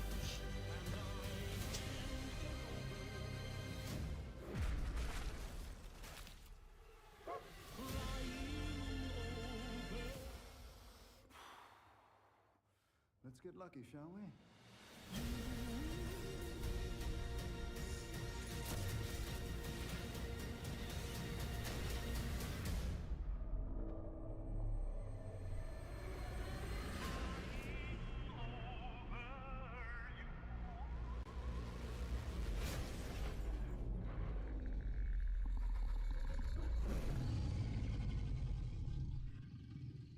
I defer to you about what to do in this situation.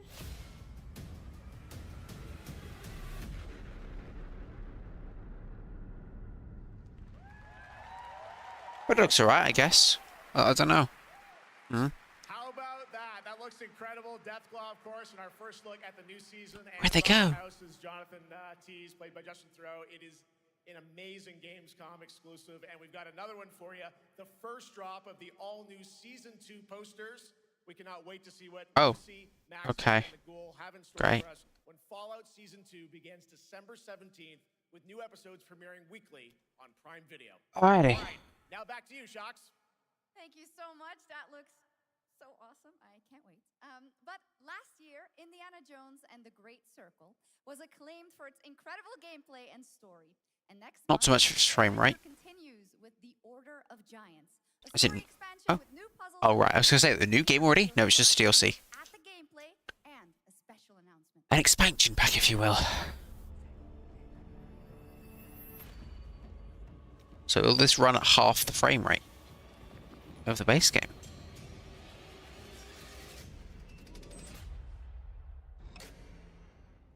What do you know about the legend of the nameless crusader? I will say the game looks very cool, despite all the performance issues and stuff.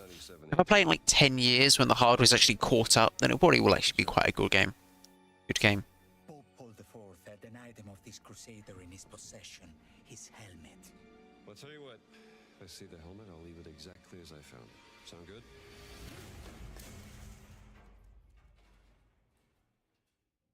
Oops.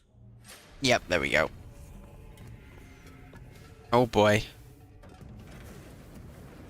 I do like Indiana Jones though, the aesthetic of it all is what I like the most. And the sort of weird shit that happens in it. Yeah, stuff like the cults and all that stuff, weird shit. Yeah, fuck it, why not? It's a very good looking game, I will say.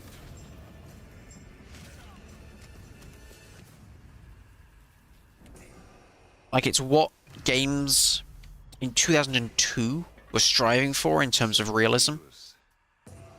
This is what they thought realistic games looked like in 2002, or whatever.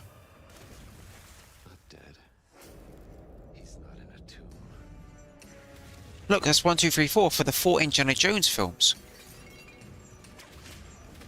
Right, anyway.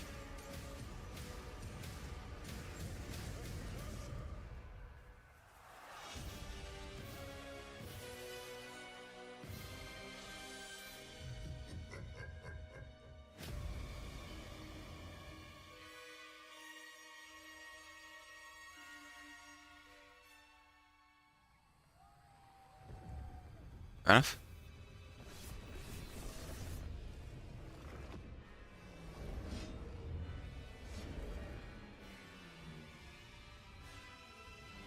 And the over-exaggerated traps and booby traps and stuff? Yeah, fuck it, why not? Fair enough. Look, a game for the Switch too. Indiana Jones and the Order of Giants is coming on September 4th, and as we just announced, it will also be released on Nintendo Switch 2 in 2026. Yeah, you can clap, of course. Now, let's step into the world of Deadpool. First announced at Summer Game Fest. Oh, yeah. This is the latest trailer for Deadpool VR, which reveals more of the villains and the release date. I have literally zero interest in this game. Galaxy-spanning streaming network is expanding. Nice imagery. To score eyeballs. I literally have I have negative interest in this game, actually. I actively do not want to play this game. That is bastards recruited across time and space. They require persuasion. Look who it is. Spyro Gyro, a deluxe portal for 2, if you please. Adoring fans will be watching your every move. If I kind of hate Deadpool. I have little tolerance for low ratings. Oh shit. OMG.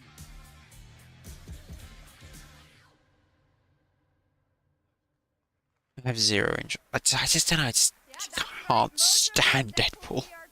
Voiced by John Leguizamo. Now, on to this next world premiere. Okay. Fish. Those off. Oh. I like turtles.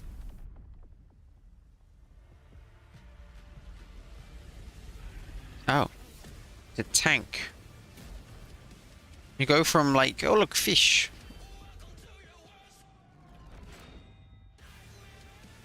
To tank game. Some people are just like, yeah, tanks, whoa, yeah. I'm just like, wow, look, tank game.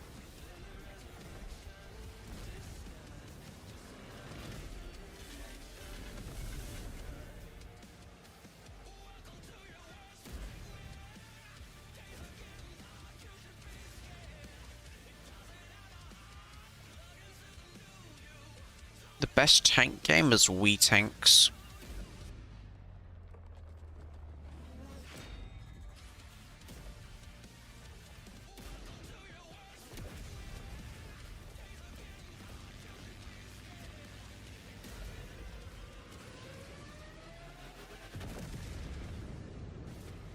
This game appeals to like a very small audience, but they know exactly what that audience is. Oh, it's just World of Tanks. It's just World of Tanks 2. Okay, there you go. That makes sense. I was like, yeah, okay, fair enough then. Yeah. World of Tanks is a game that appeals to a very small subsection of people who are very enthusiastic about World of Tanks. All right, next. Saber and Focus delivered Space Marine 2, one of the most fun action games of the generation. Well, next year they are set to do it again in John Carpenter's Toxic Commando. This FPS action game combines classic 80s action horror with over-the-top humor. Oh god. Here is the world gameplay premiere of John Carpenter's Toxic Commando. Why? Look, like, soldiery people. Look. Oh god, oh no.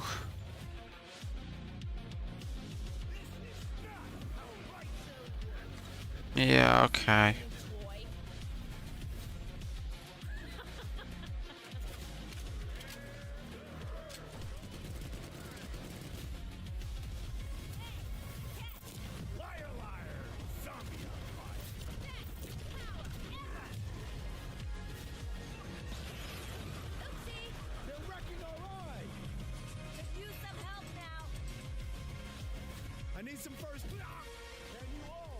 At least give us E3 speak. Like, come on. I just want E3 multiplayer speak. Like, I did get a little. I get a little bit of it at Summer Games Fest, but not enough.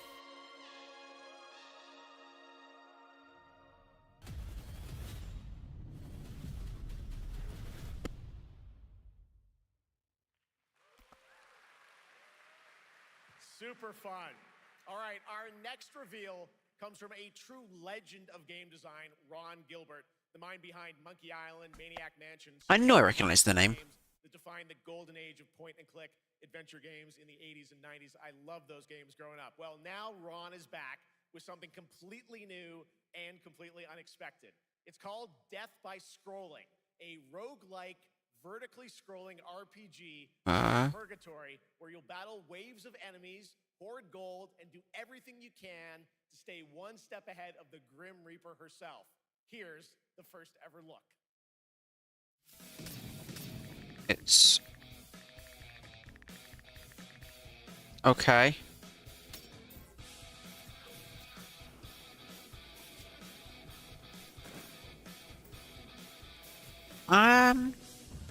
Looks alright. Microprose just about exists, even though I'm pretty sure Microprose was sold years ago. Bucket? What do you mean, bucket?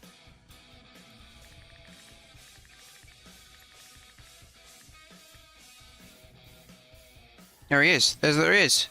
That is the motherfucking Ski 3 motherfucker.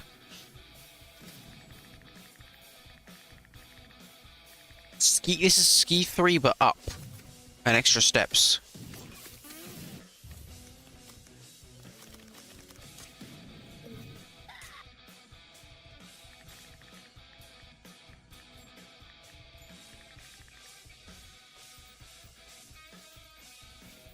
Yeah, this is pretty easy. Yeah, I'd give this a go.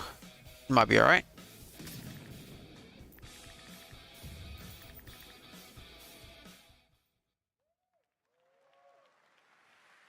It's very fun. I've actually been playing this game over the past few weeks, and trust me, it is dangerously addictive. The screen, as you can see, never stops moving, so you're constantly... Yes. Yes, Jeff, I understood the concept of the game. Okay, thank you. Now onto a studio known for its unforgettable storytelling. Back in 2019, the groundbreaking RPG Disco Elysium took that thing. Game Awards. Since then, Did it? Saum, the Wow. studio behind it, has been through a host of changes, but tonight, Is 6 it? years later, those who now make up the studio are ready to give the world the very first look at their next CRPG. It's a dive into the shadowy Was a world of CRPG. Mastodon, where the truth can be stranger than fiction. What? Every failure isn't the end, but the start of a new path. I know what a CRPG is, but okay. Brilliant. Relentless. Magnetic.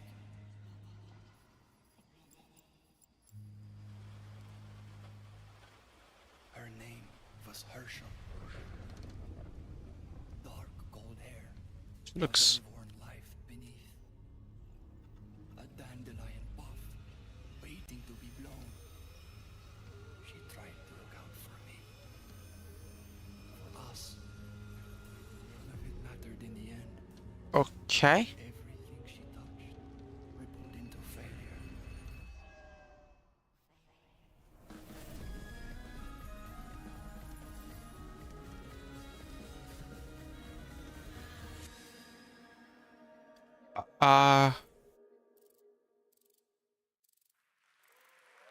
Right. Okay. That's no. If I don't care about Gamescom cares. You don't give me an explanation of whatever the fuck that was? Okay, fine. For responsibility projects here at Gamescom that I don't care. very close to our hearts. I don't care. This year, we are giving the stage to highlight one of the many great initiatives. It's dedicated to all the games promoting democracy. We invited a developer to learn more about it, and I'm here with Jörg Friedrich, CEO of Paint Bucket Games from Germany. Hello, tell us about the game you made, The Darkest Files. Hi, thank you. In The Darkest Files, we tell the true story of Fritz Bauer, who was persecuted by the Nazis and forced to flee Germany, only to return after the war to fight them with the sharpest sword of democracy, the rule of law. It shows how quickly a constitutional state can become an unjust state and how this leads to darkness. But it also shows that we cannot simply stand by and watch. When this happens, we must take action. Indeed. There are other examples like your game playable here at Gamescom, such as Glass House by Flat 28 Collective from Italy, a story-rich CRPG set in a lockdown apartment block at the Still don't know what a CRPG is. And Compensation Not Guaranteed by Team Project Lunch from Singapore, a document checker thriller about a post-colonial country from the perspective of a government official. It's just a clone of Papers, Please. Worker. So, Jörg, can you tell us why these games are so important and so impactful? Well, games are more than entertainment. Like any great art form, they reflect our concerns, our fears, our hopes, and what preoccupies us. Democracy is under attack. What preoccupies me at the moment is when I can get my hold on that Lego Batman game. Right now, minority rights are being violated, and the world is becoming increasingly interconnected. So games are a powerful medium for addressing these issues, and they have the potential to inspire change.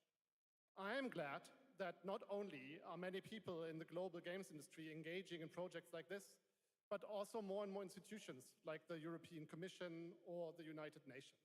A very important message. Thank you so much, Jörg. And of course, thank you to all of the dedicated developers around the world who put so much heart and Developers.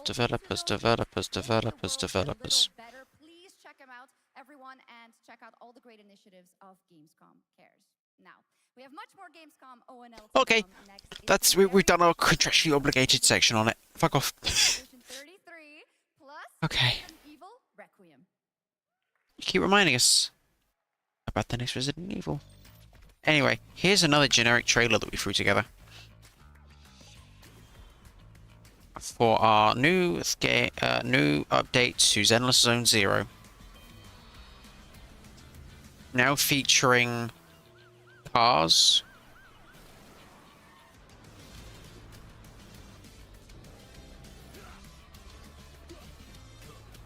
What?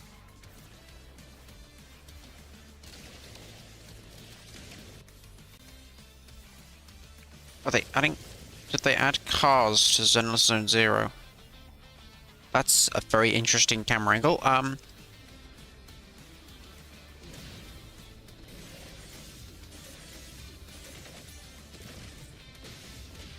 Or is this not? I can't even tell any of these gacha games apart anymore.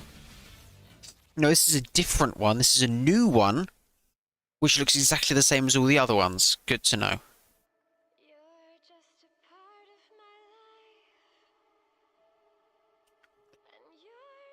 I'm not playing another gacha. I don't even play gacha games, but like, there's too many of them already.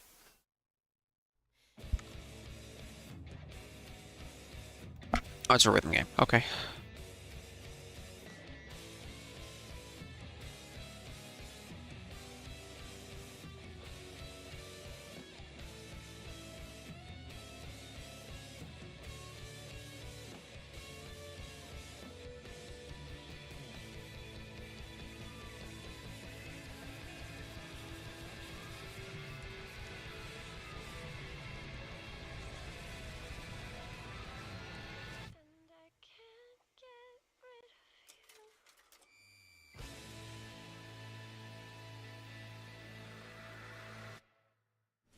Uh-huh. Fair enough.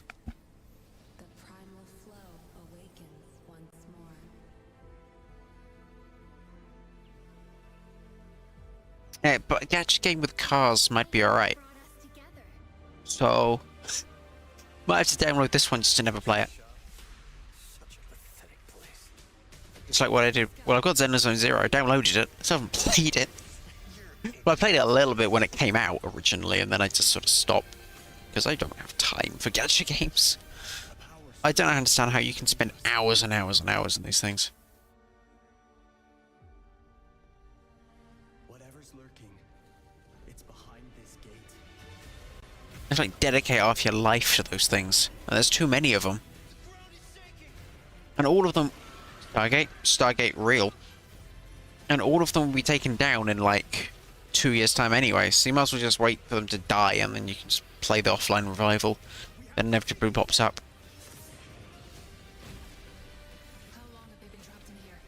I know it says work in progress, but please change that font. That is the most generic, like, Arial fucking Tahoma looking font I've ever seen in my life.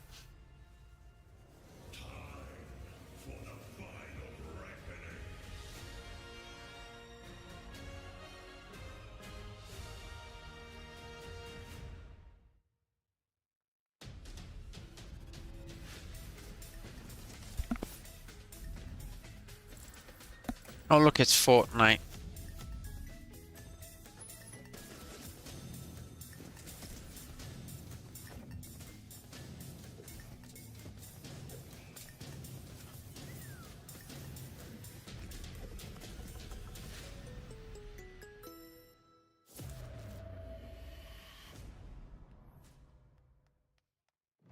Okay. Look, grey and brown. I love grey and brown. Yes, grey. Look at those browns. The most beige games on the planet. PUBG.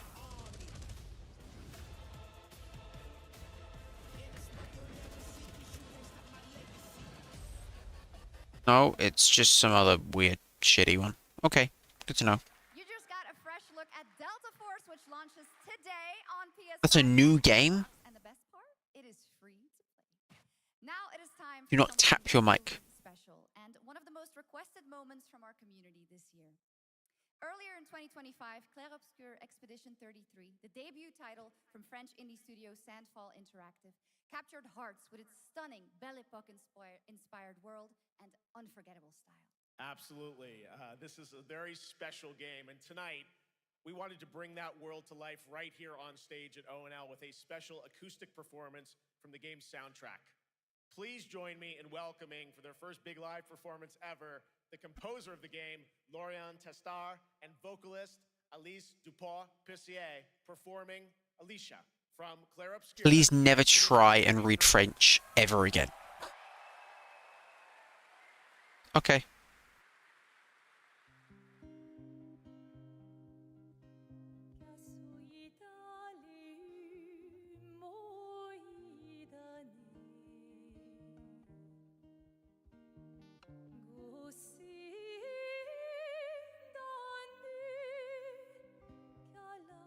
Hello, audio mixing.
Fair enough.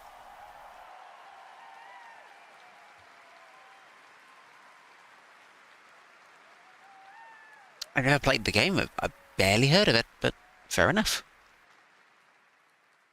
Neat. That was absolutely beautiful, absolutely amazing. Thank you so, so much. And we have so much more opening night live right after this. Okay, great. There's still 50 minutes. How the fuck is there 50 minutes left? Ancient times, the Hayabusa and Raven ninja clans have fought to keep peace. Oh yeah, Ninja Gaiden 4 is a thing. Yeah, we know about this. But your clan, the Raven clan, has always had a secret motive. Thanks. I owe you one, Hayabusa. I like the NES Ninja Gaiden games, and I am interested in the Xbox ones at some point.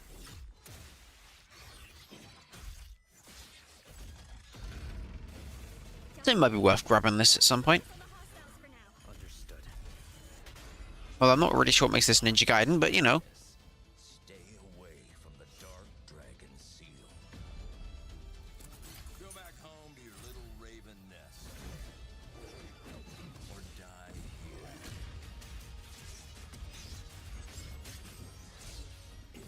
I feel like my hands are gonna hurt pressing all the button combos.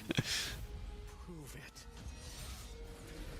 The very fiend that resurrected the Dark Dragon years ago. Even a mortal such as yourself has heard of me? There he is. There he is. Dude, isn't it?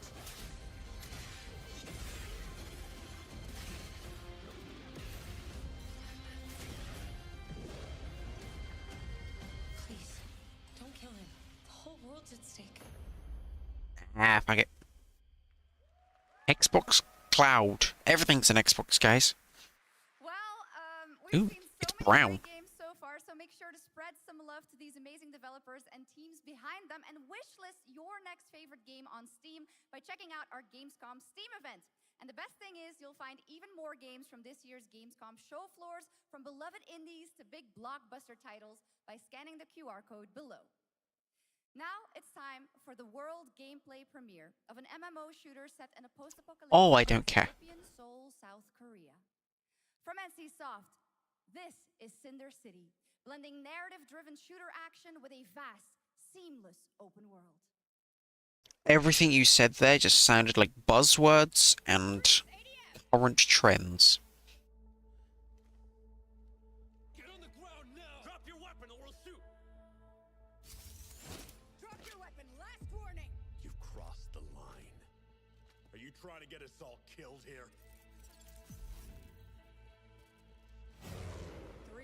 to drop. Everyone stand by.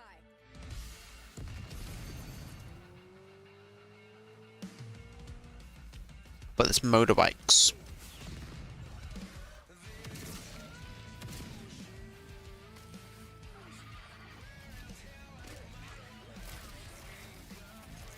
Yeah.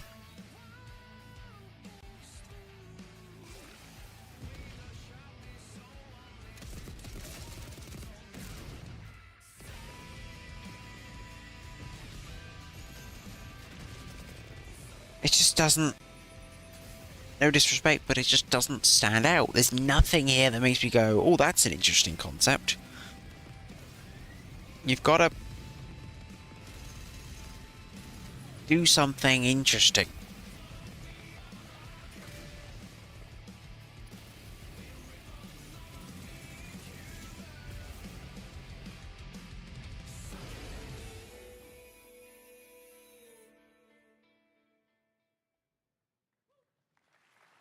But that's not all. We've now got a second brand new game from NCSoft.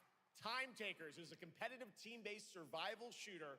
Oh, boy, is their entire aim just to try and make money. My God. I floated in an ale-induced stupor, a ghost of my former glory.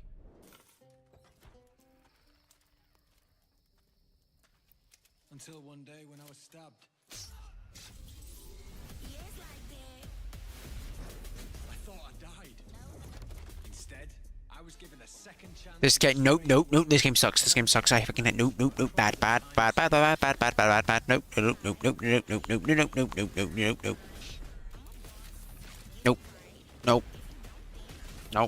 We were promised to fix our past. I guess that's what we're here. Is this game AI generated?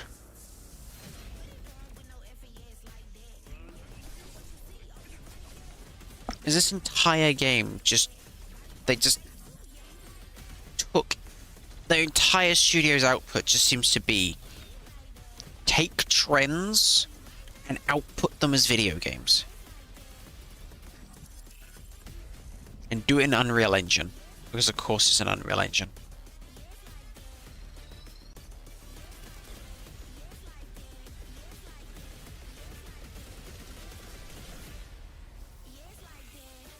Fucking hell. This would be shut down in about 12 weeks. There you go, the thing people actually care about. Silent Hill has defined psychological horror in games. And tonight, the fog rolls in once again. Here's a brand new look at Silent Hill F from Konami, including You still make games, apparently. voiceover actress Susie Young as Hinako. Okay, I don't know who that is, but fair enough. Targets are 1 to HQ. We haven't found an active suspect at the scene. Chances are good, but it's still no water. You better consider the hunt. Over. I might play a Silent Hill game one day. Maybe I'll start with 3. I don't know.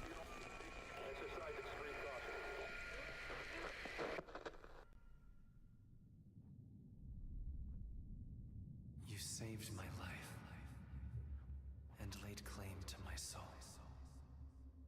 In turn, I shall save your souls by claiming the life of your old self. What now? What's that? What is this place? Yep. This way.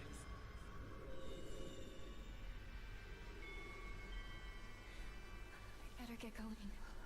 Oh, it's spooky.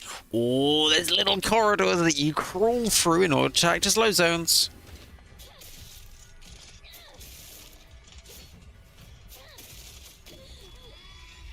What is the sound design?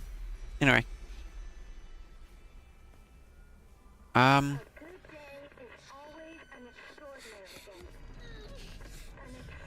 Nah, door ain't closing now.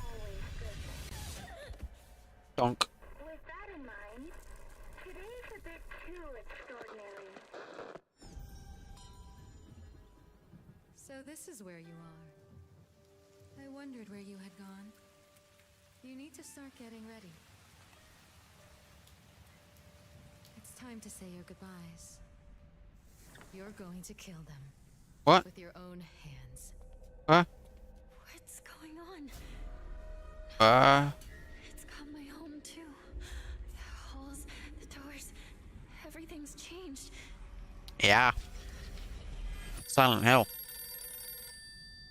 It's the banker. No deal. Tell me, who are you? Please. Just die. The mystery will be unfolded when you play the game eventually. It must be hard for you to bid farewell to childhood friends. Yes.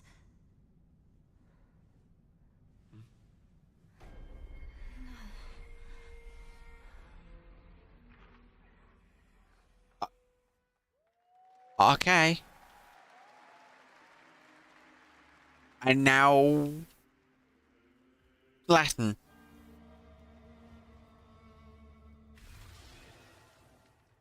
I can't believe it's not Bloodborne.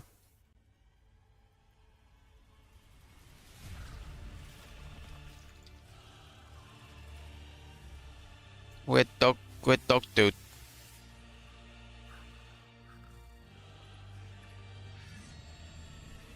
Yep. Got a sword. Yeah, it's Silent Hill looked funky. I don't know how people will take to it, because I'm not really a Silent Hill person, but it looked like a Silent Hill-y type game, I think.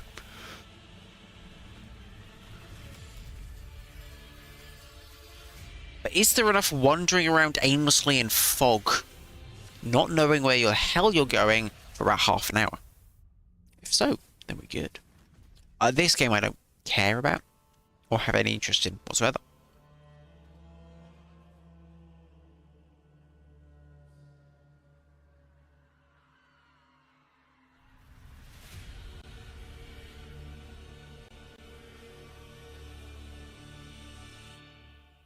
The Divine Comedy. Dante's Inferno. I prefer Vesuvio's Inferno. What is this 3 YouTube intro? What? Oh, okay, it's actually, like... This is way too much effort for whatever the hell this is.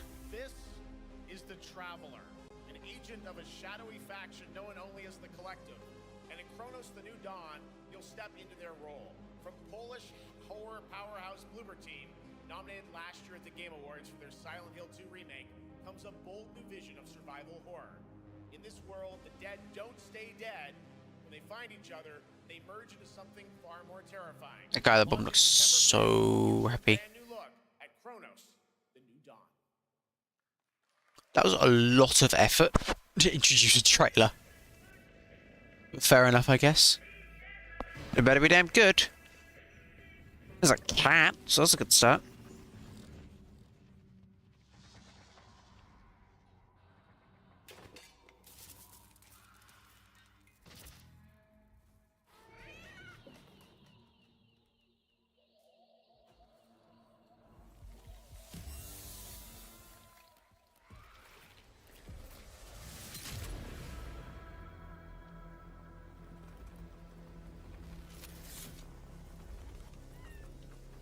Are you glad to see me, friend? Good kitty.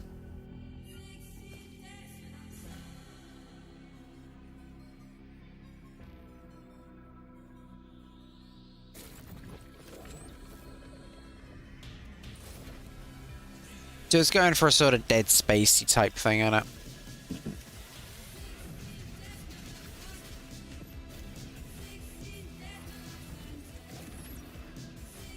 Dead Space with... No, it really is just Dead Space. It literally is just Dead Space. Okay.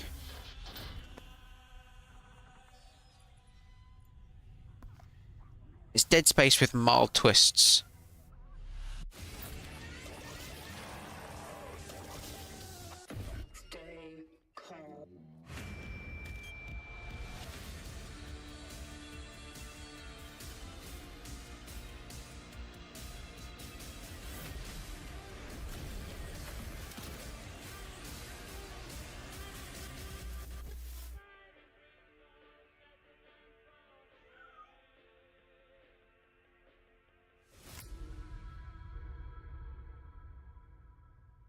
Great.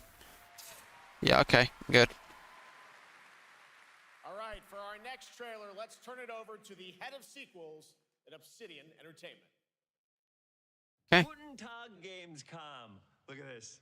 Tens of thousands of Europeans packed into one building in the dead of summer with absolutely no air conditioning. This is the type of dystopia we here at Obsidian Entertainment absolutely respect. What is this? Am I experiencing Schadenfreude right now? I may have messed up the pronunciation, but you knew the idea. How are you? My name is Mark. Please stop. Schadenfreude? Schadenfreude.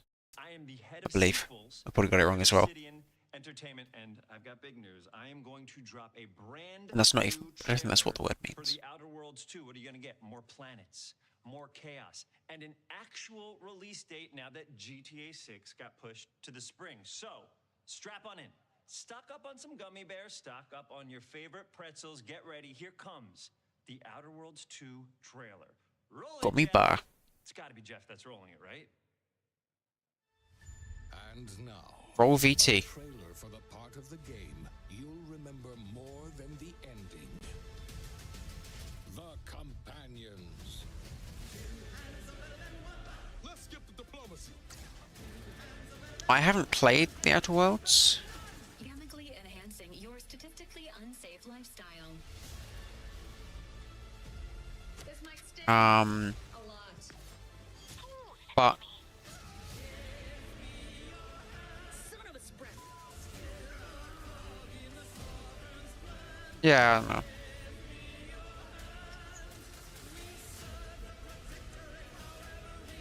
Be grateful you're not on fire.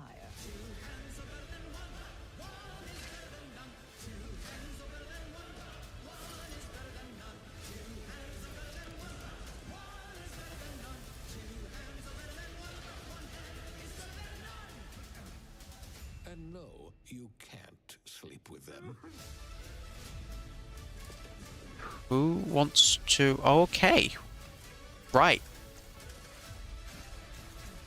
Who was asking that question? Anyway, well, yeah, I'm sure the game will be good. Yeah, I'm sure the game will be good. But, I don't know. I don't know anything about it. Now, a first look at Inzoi Island Getaway with Inzoi's first and free DLC, which is coming tomorrow. Okay. Oh, is this the Korean Sims game? It is. Which kind of got popular for about a week, and now no one cares about it.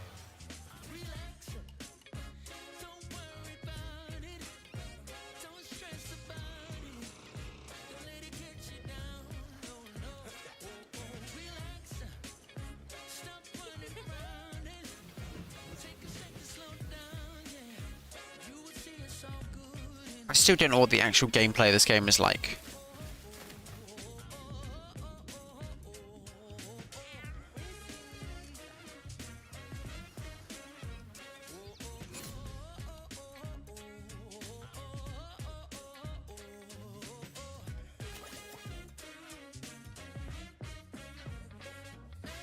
I can see what people say about it when they say it looks AI generated. I don't think it is, but it just kind of looks like it. There might be bits of it that are.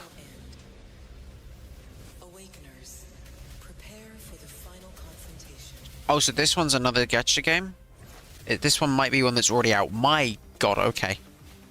This one I think might already be out. Why?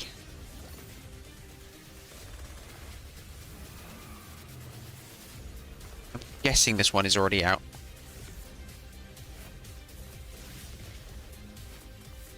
But if it isn't, those are some very bold camera angles. I don't.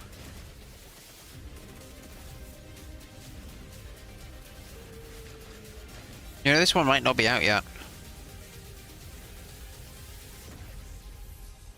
No, this is a new game. Another one of these. Okay. Oh, this was announced already, I think.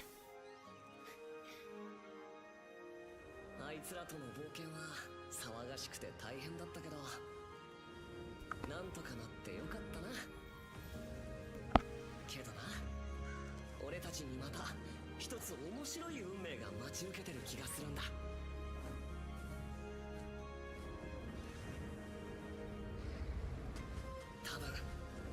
I'm sure it's probably be alright, I don't know. We're definitely getting to the... Oh my god, we've still got half... I was going to say, we're getting towards the end of the show here, and we're getting to the filler bit. No, we're half an hour still to go, my god.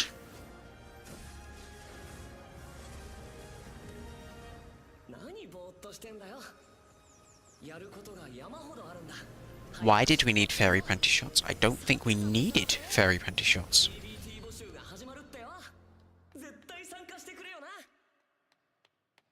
I was looking. That's part of the problem. Oh, okay. Ads. Captured on, like, the most elite graphics card possible and a Threadripper Pro. Okay.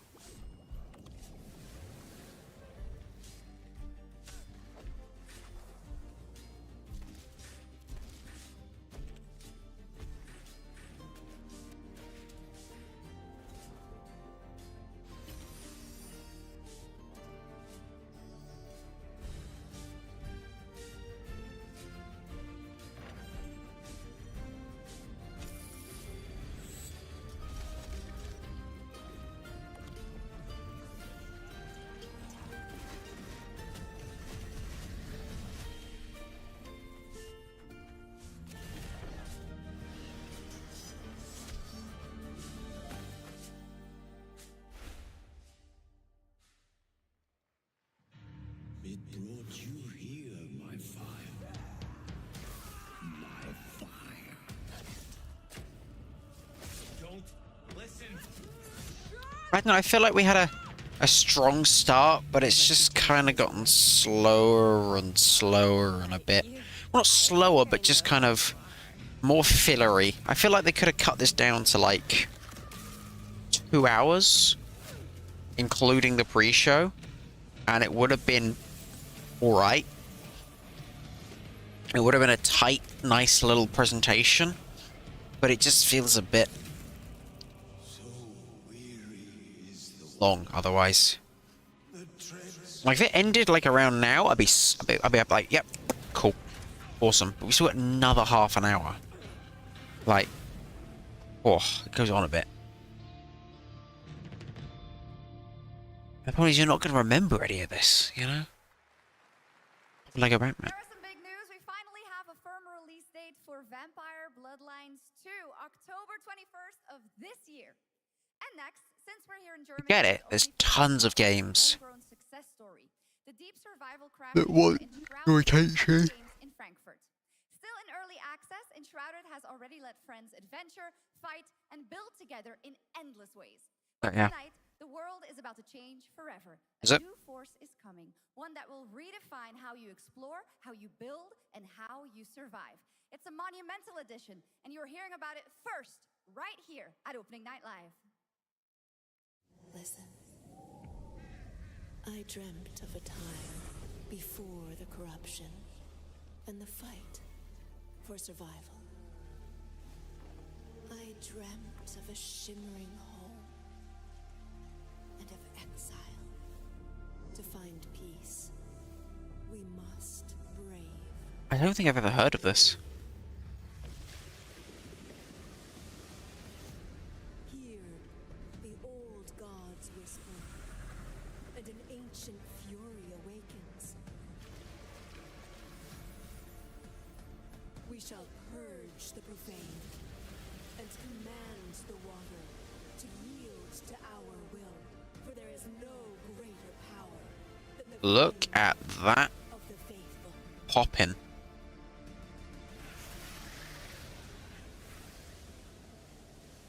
No, I will not GeForce now. I will GeForce never. And tonight at ONL, we have news of the latest Xbox franchise that is coming to PlayStation for the first time, and the reveal of Gears a of War. brand new expansion as well.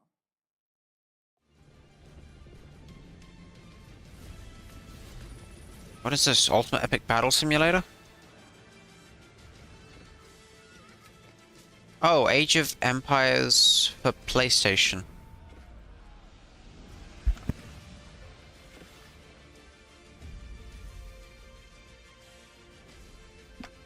It seems like such a fucking nightmare to play on a controller.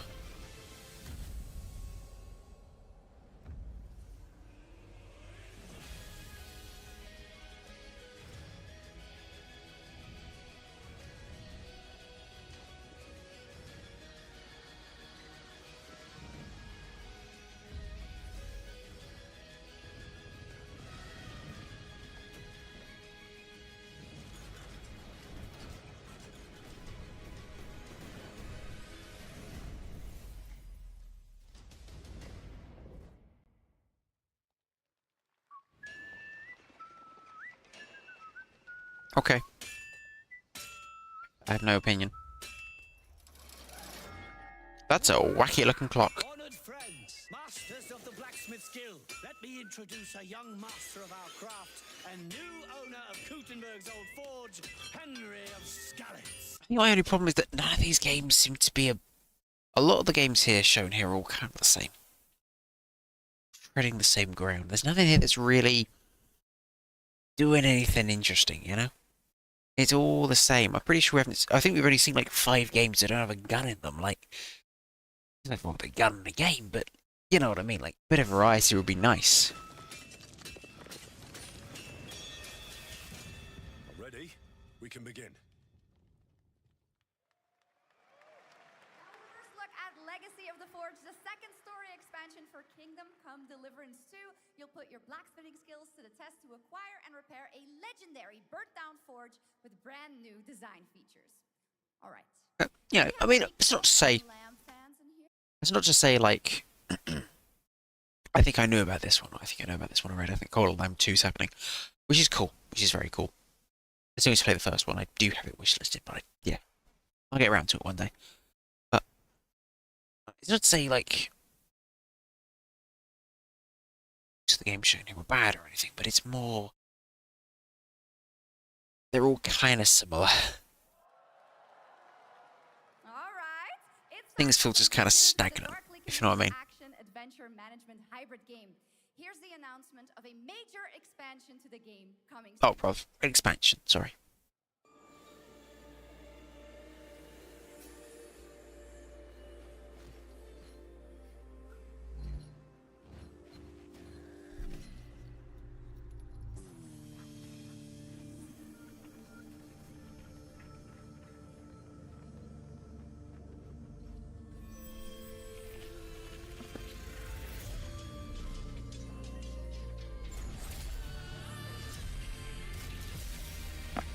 Okay.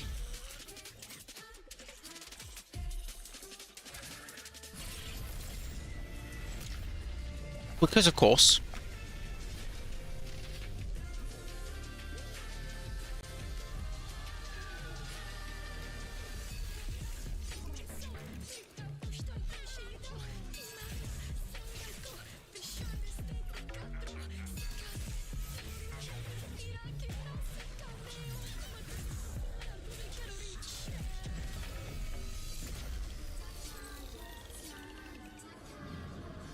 Okay, fair enough.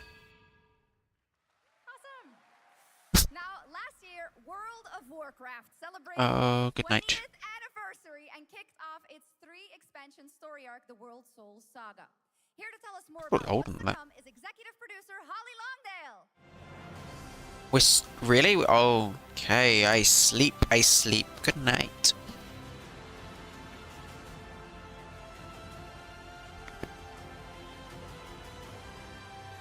When did the Panda one come out? I don't know. 2008 or something. Whatever.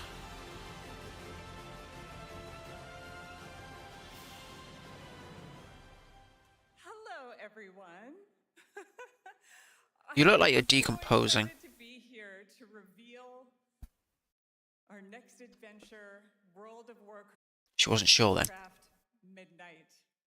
I'm equally excited to welcome you all home with our new housing feature. And if you're here at Gamescom, please come by and check it out on the show floor. We have a lot coming in this next expansion, our 11th expansion.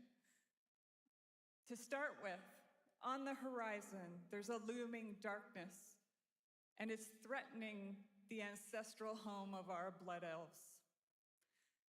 But midnight is also about light, and about hope, and about heroes who rise when the world needs them most. And it's about the bonds that tie us together.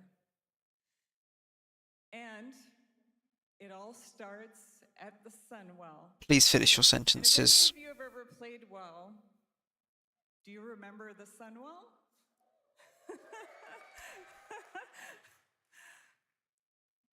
With that in mind, Oh Christ, please get on with it, woman. enjoy the premiere of our cinematic introduction to Midnight. Okay. Get on with it. Yeah, okay.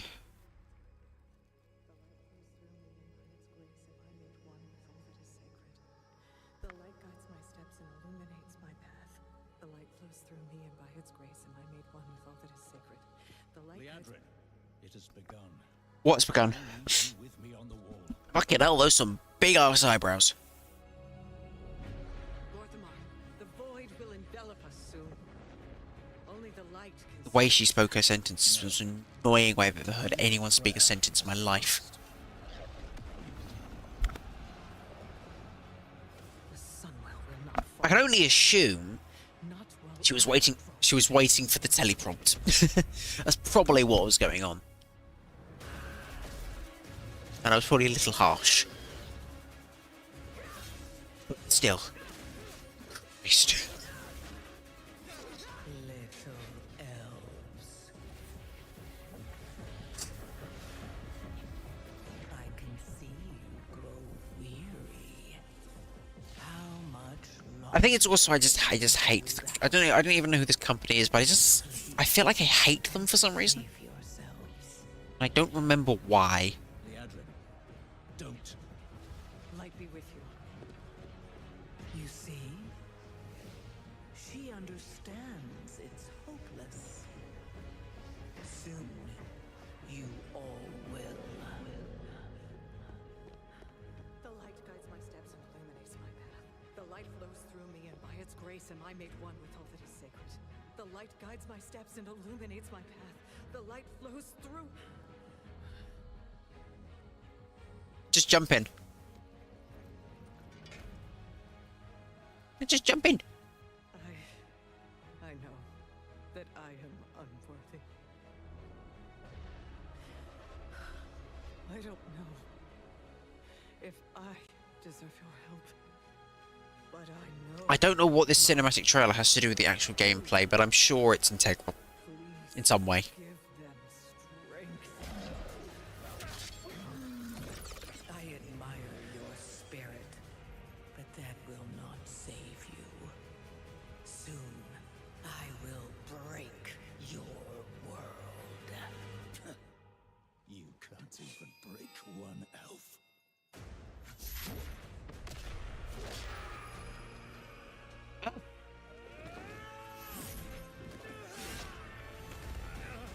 This darkness comes to devour everything.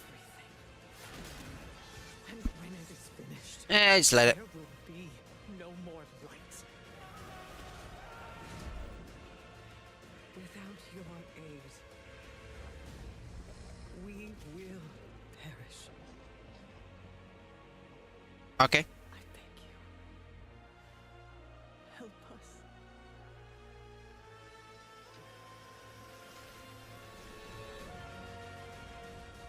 So as dramatic reveal, go on. Do the thingy.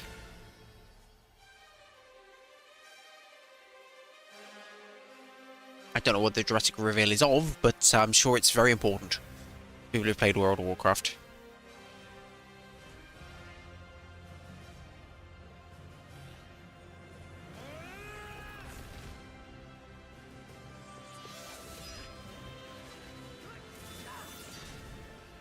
The Sunwell will not fall.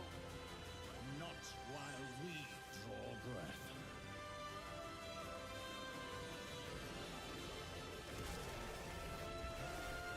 Here is she floaty.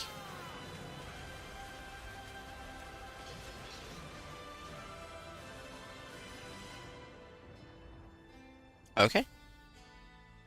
Fair enough. I. Sure. Okay, cool. Oh. Okay. Optional in-game purchases, really? Oh, it's Blizzard. There we go. That's why I... that's the... That's the reason for the instilled hatred. Project from Team J, the dev team behind Delta Force. Project Spectrum is a tactical shooter for the fearless. It I is yawn. a physiological horror PvEVP game. I yawn. Where you battle against monsters, other players, and your own sanity as widespread anomalies twist around the world. Face the horror or become the horror itself. Can you describe the sound in the recording?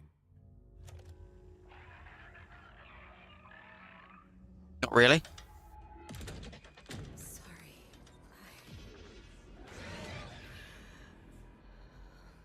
Let's go back to the start.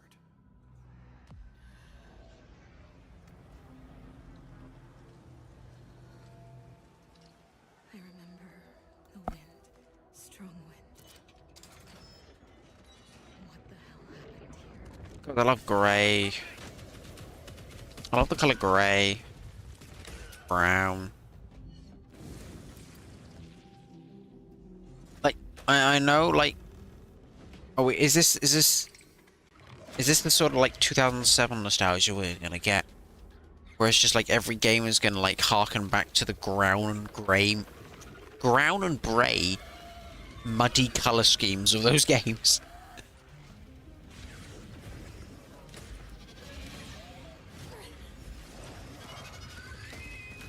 I'm sure it's doing something neat, but I don't know if I care enough to even work out that. Whether it's doing anything interesting or neat.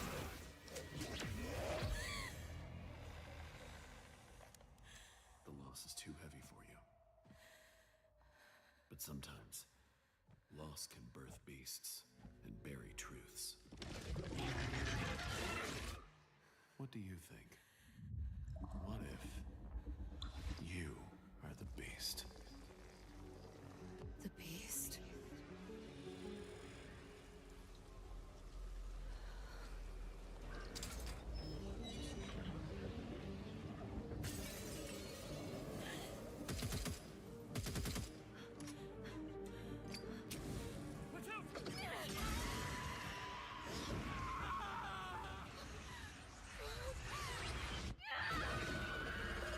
Okay.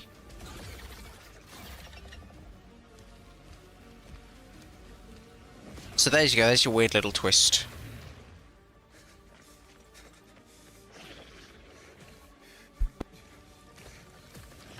There's it's like, what's that one thing where it's like detective and there's like civilians and then there's like the murderer. That's kind of it's kind of that, but not really. No, it's not that at all. What am I talking about?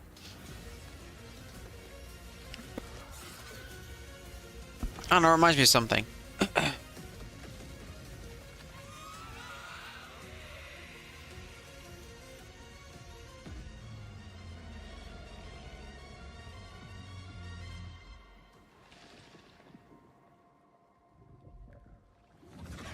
Rum. Let's go back to the start.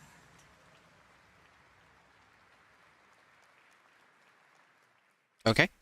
All right, this next world premiere feels familiar, yet it is something brand new from Wargaming. And trust me, you've seen them with tanks, but you haven't seen them do anything like this before. And it's coming to PC, consoles, and Steam Deck. Which is just a PC, but okay. Look, guns. Kind of. Look, tanks.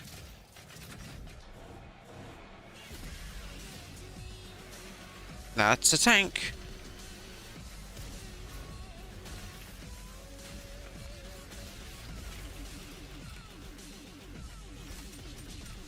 Again, these kinds of games appeal to very specific kinds of people, and they like them. That's fair enough. I am not one of those people.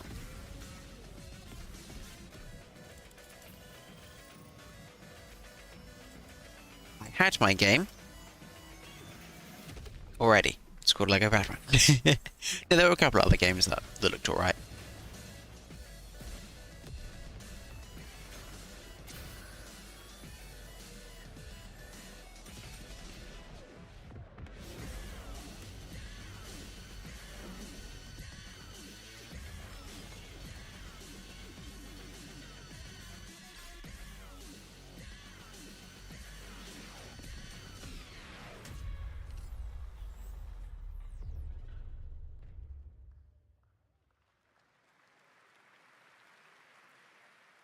This October, Sucker Punch and PlayStation take us back to the year 1603 into the sandals of Atsu, a lone ronin driven by a single purpose to avenge the brutal slaughter of her family at the hands of the ruthless Yotei Six.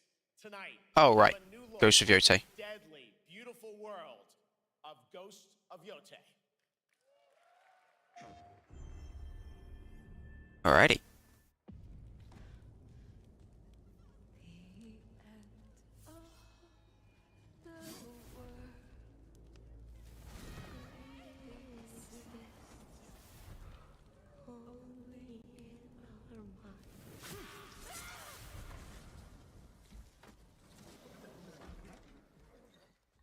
Are you going to give me a line?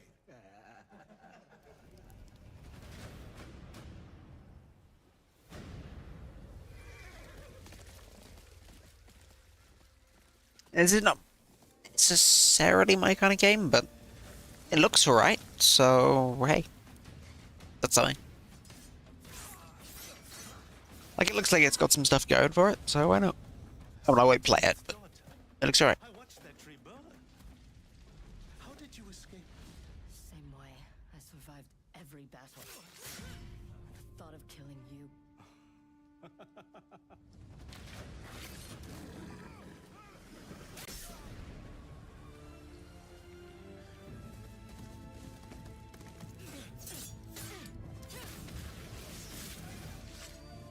Ruthless spirits, wandering the land, driven by vengeance.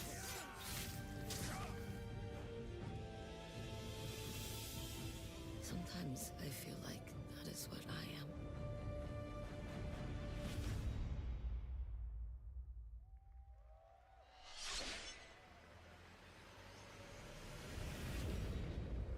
Okay.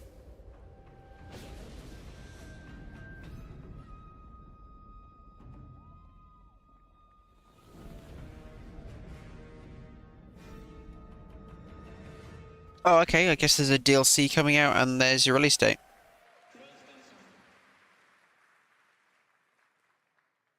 There you have it, an amazing new look at Ghost of Yotei out October 2nd for PS5 and confirmed today on ONL. It's also getting a Legends co-op multiplayer DLC. Oh, I see. Co-op, huh? With fantastical supernatural There you go, PS5 has another game. The third game released for the PS5. For nearly 3 decades, Resident Evil has There we go. thrilled and defined the survival horror genre. Now, a new chapter rises from the shadows. Back in June at Summer Game Fest, we gave you the first glimpse at Resident Very, very brief teaser trailer. Diving deeper with a brand new look that explores the haunting backstory of the game's protagonist, Grace Ashcroft, and why she may be the key to surviving what's coming. She's the key, she's protagonist. Alright. It's Resi time. Resi Evil. I'm interested in this because at some point I will get around to playing the modern Resident Evil games. You have been on that thing all day. Well, if you're gonna work so late. Get some sleep, eh? I'm almost done, just a sec. It's really coming down hard. Yep. Mom, phone. Mom. It's right beside you.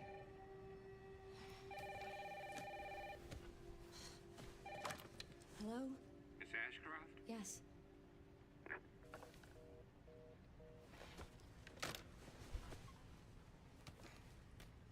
Who was it? Dunno. They asked for Miss Ashcroft and then they hung up on me. Rude. What the? They're coming. Grace, They're coming. we need to go. Go where? Mom, what's going on? Hurry. Wait, who's coming? What's wrong? We need to keep our voices down. This is ridiculous. Come on.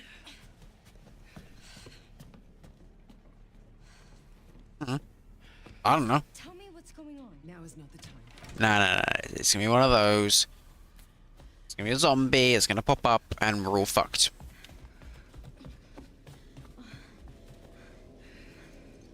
Go on, open the door nice and slowly. Oh, okay, gun. Follow Mum. It's a good mission. Mom, wait. Grace, keep moving.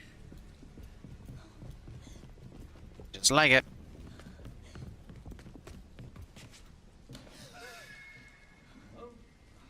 Who's that? Oh, I'm so sorry about the power outage. What happened? It's really no excuse, and I apologize for the inconvenience. Oh, no, it's fine. Yeah, don't worry. I should have it fixed soon. I just need to find my... There we go.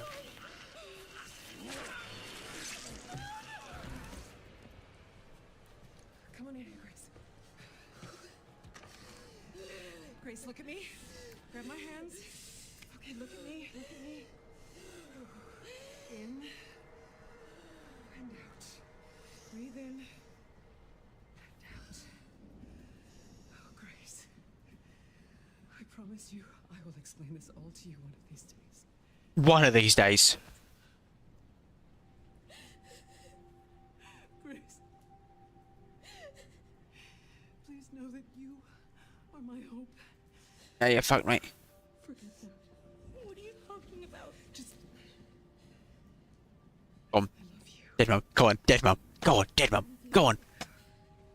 You did. Like it. Yes. Yes. No. We need to find a way out of here now. No, she's fucked. We can come back for it later, Grace. There we go, Dead Mum.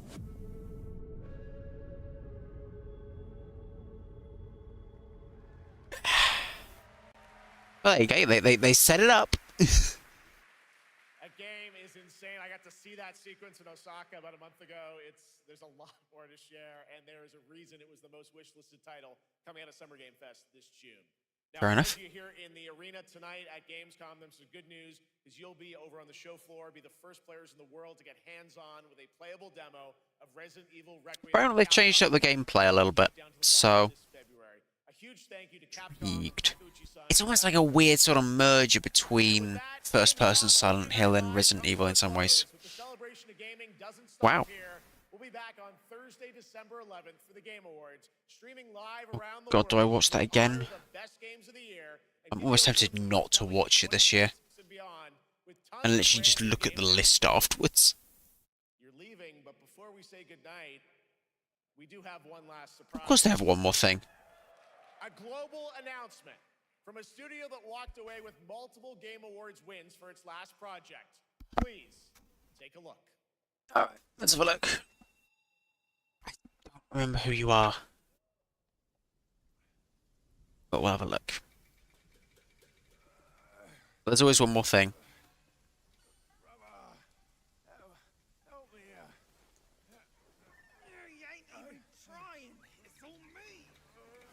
More British.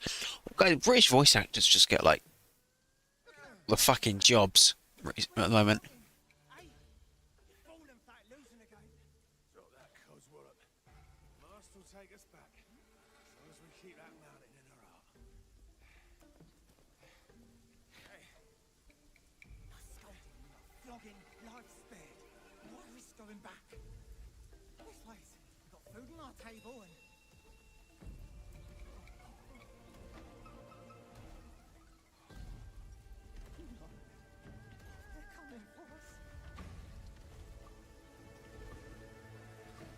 They're really English. My God.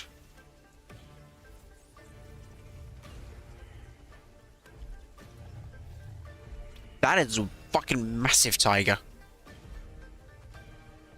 Jesus Christ, good kitty.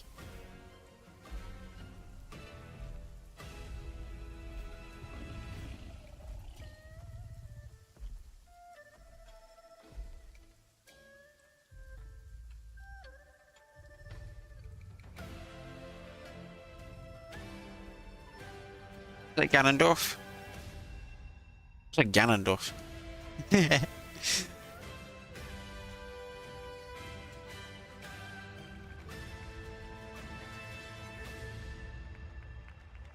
Okay.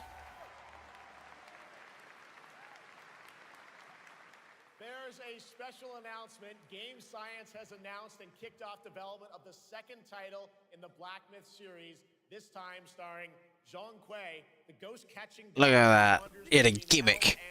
Is that something stupider than a car on screen? ARPG rooted in ancient Chinese myth and folklore. And don't worry, to those who love the Black Myth series, the westward journey won't end here either. It's been amazing opening night live tonight. Thank you so much to Shox for joining me. It's amazing how much that looks like Ganondorf. So much fun. Also a huge announcement at the end of that to close out opening night live this year and kick off Gamescom 2025. It's been so much fun to host this again with you, Jeff. What an amazing show. It's been a journey. Such an amazing show. Great job to you. Thanks for coming back again, Shox. And thank you to everyone for watching online and here, the audience in Cologne. What a great night. Have a great Gamescom 2025. And we'll see you on December 11th for the Game Awards in LA. Good night, everybody. Bye. Thank you, Jeff. I think it was better than Summer Games Fest in some ways.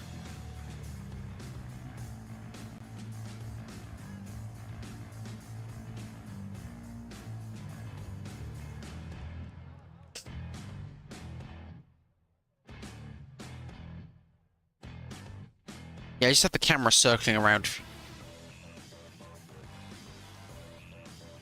The show has included product placements. The entire show is a product placement.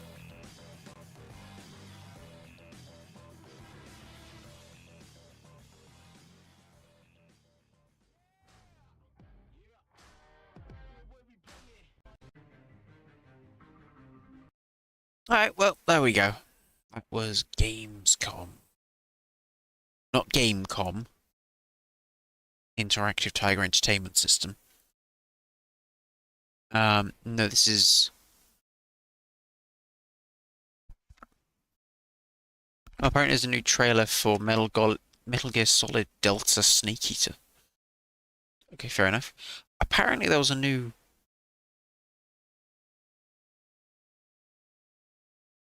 like...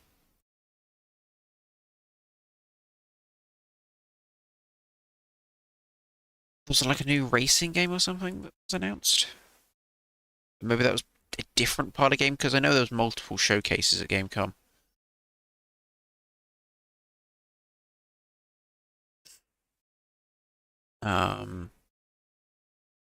Let's go to Steam. I assume the little Gamescom thing is still there.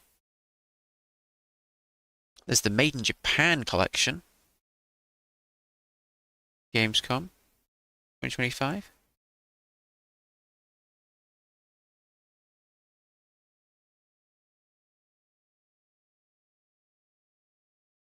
I just want regular Gamescom thing.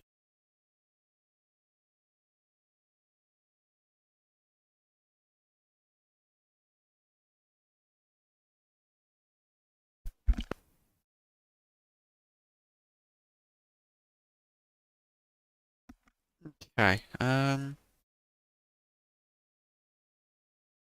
me find actually game.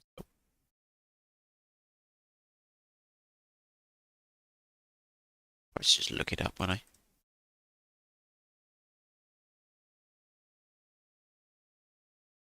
I don't know what other showcases there were, but apparently there is like a...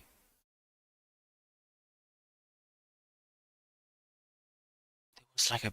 Get some sort... Yeah, there we go. Project Motor Racing. It's apparently announced, but I don't know if it's there or it was just a trailer that came out at the same time. I'm going to Gamescom.com. It's not, it's Gamescom.global apparently. That's the domain they managed to get. I don't want it in German, thank you. I'm good. I very much want it in Anglais.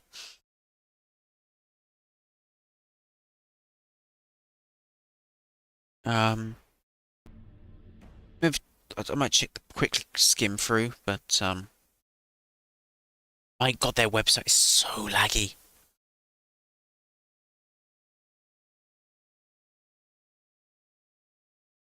I guess Gamescom runs all the way to the 24th, apparently, so. Apparently there's loads of booths there, and that's quite cool. There's lots of featured games and things like that, so.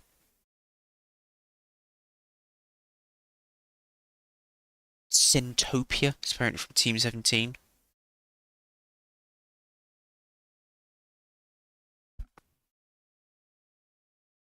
Apparently, they announced some new thing for Pokemon Legends ZA. It was like some sort of new Pokemon or something. Golf with Friends 2.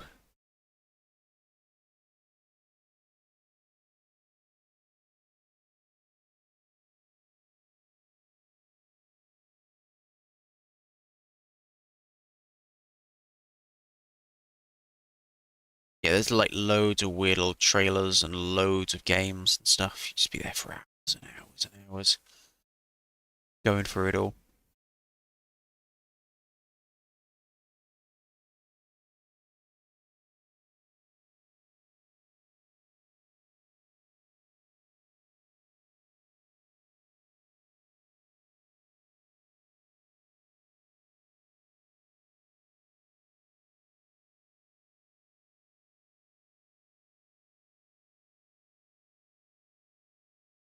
There's all sorts. There's tons.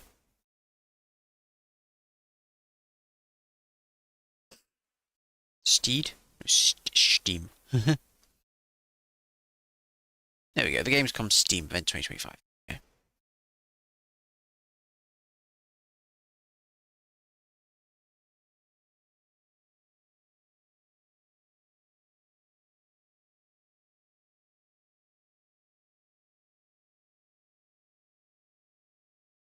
There you go. Project Motor Racing.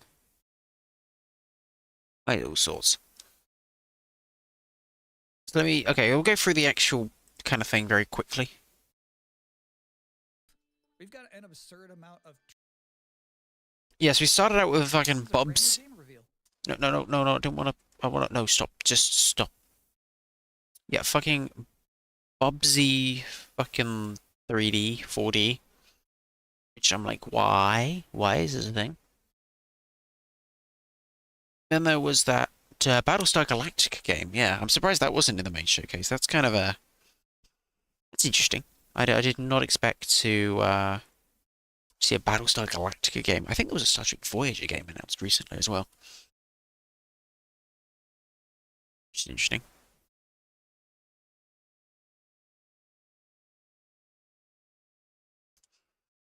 Okay, I'm trying to tap through it, but it's easy to just... Oh yeah, there's that Doom LucasArtsy game, which looks alright. I'll pick it up for sale at some point, probably.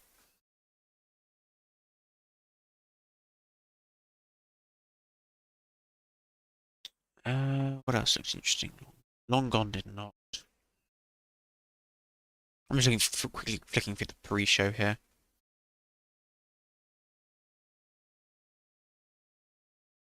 Obviously, there was the Sonic Crosswords thing, and yeah, there was the like truck game,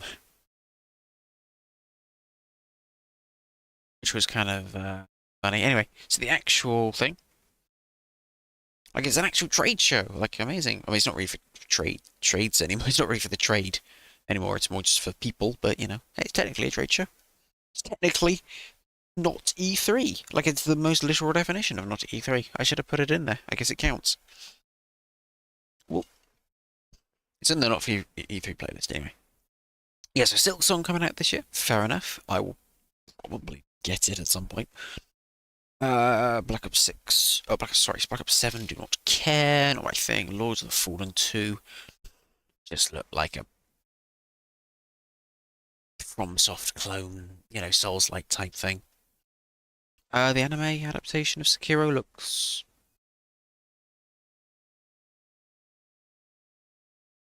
alright. Can't really comment. I don't know how accurate it is to the game.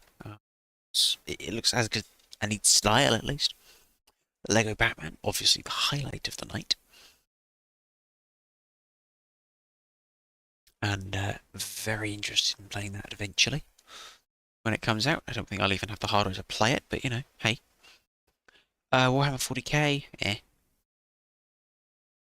sort of was Final Fantasy 14 crossover. Neat if you play that game, I guess. Onimusha looked a little, I don't know, a little generic. I don't know what made it, you know. Enfield. I don't even remember what Enfield was. Kind of tells you everything you need to know about it.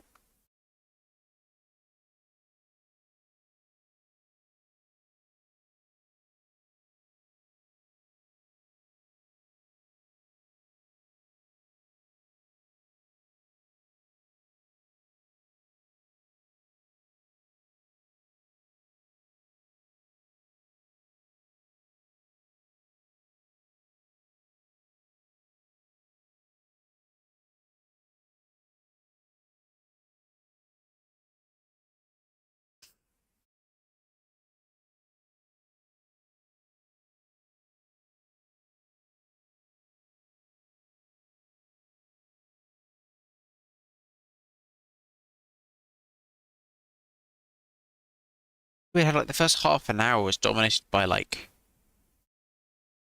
individual trailer like trailers with showcases and interviews and stuff, and then it was just kind of nothing really.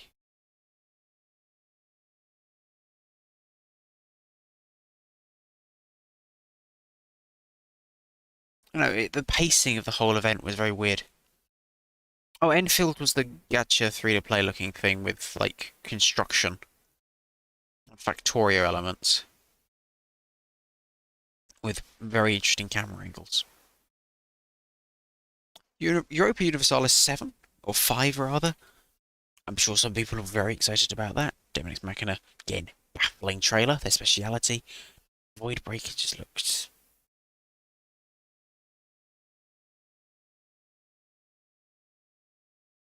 What was Voidbreaker? I don't remember. It's a good sign we don't even remember. Oh, yeah, okay then. Oh, that's Demonix Machina. Oh, yeah, Voidbreaker was that. Some of the weapon stuff looks alright, but otherwise it just looks a bit. Force Season 2, fair enough. Indiana Jones, A Great Circle, the DLC looks decent. Yep. Deadpool VR, really not my thing. Well, thanks to Toxic Commando looked a little meh. Oh yeah, Deathbog scrolling looked alright. I don't know what the fuck I still don't know what a CRPG is. Zero Parades looks weird. So that's good. That's a good thing. Unbeatable. I'm okay. Of King's World looks so bad. Squid Game, whatever. The Fortnite thing is packed. Like Delta Force looks so bad. Ninja Gaiden 4 looked alright. Cinder City looked. Oh, thank you. Same with Time Takers. Then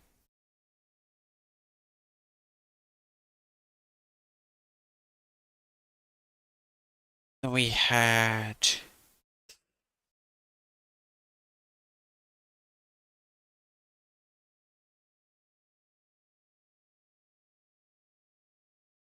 Silent Hill F, which looked, I think, like Silent Hill.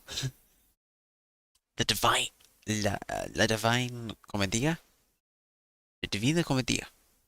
Looked okay, but it was a bit meh for such a lofty title. It was just a bit. Chronos the New Dawn. Whatever. Outer Worlds 2. Outer Worlds 2, the Enjoy Thing update. There's a thing. What was that Fate trigger thing? Was that the weird thing with cars?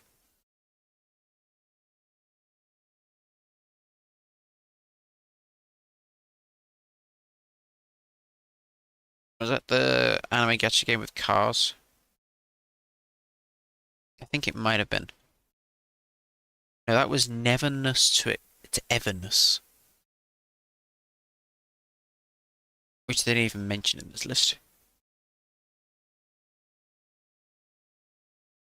Fate Trigger was later on, I think.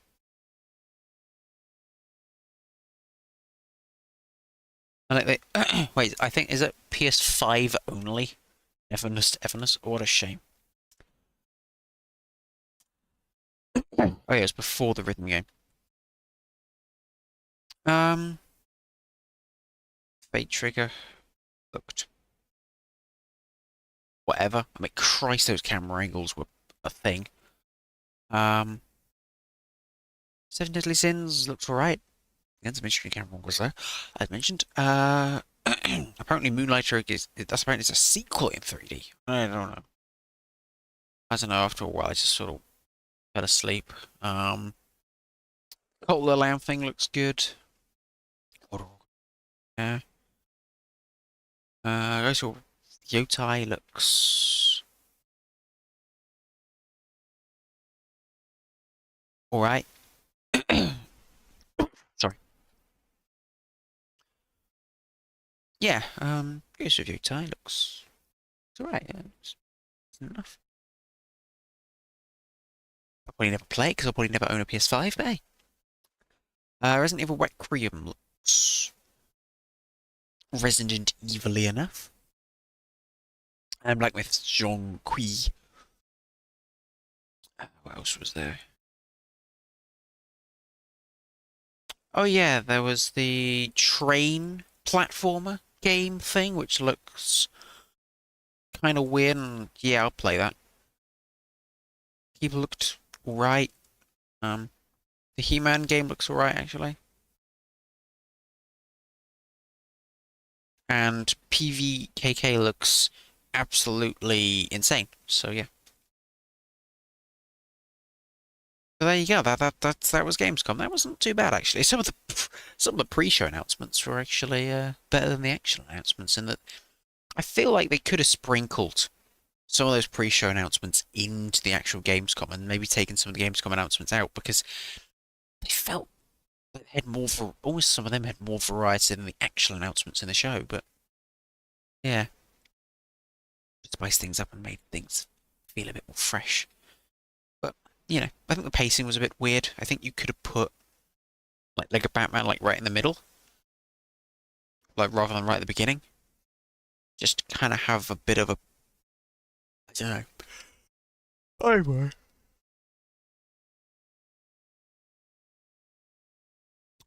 Obviously, there's tons more game at Gamescom which isn't covered under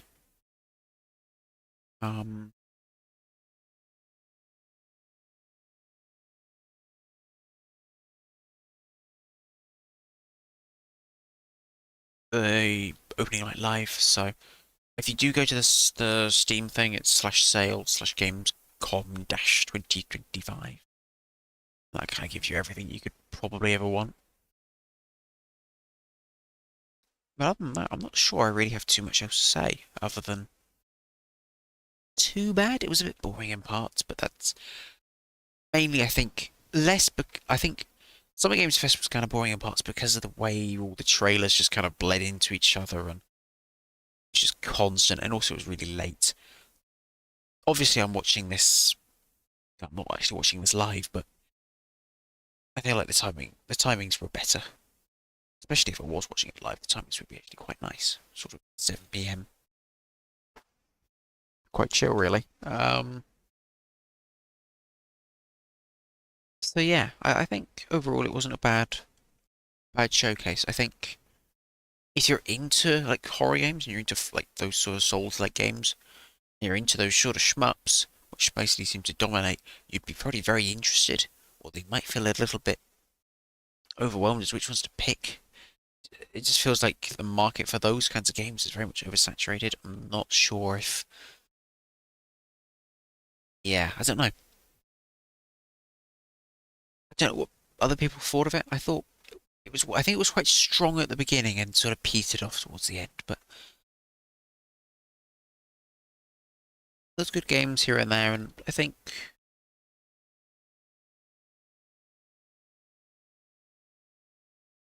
overall, I don't think it was bad. But first time watching Gamescom, and nice to see. I think it's just nice to see that there is an E3 style trade show, proper trade show still going on. That makes me happy, I think, because you don't really get that enough anymore, I think. Obviously, E3 itself is dead, so it's nice to have a sort of replacement for it.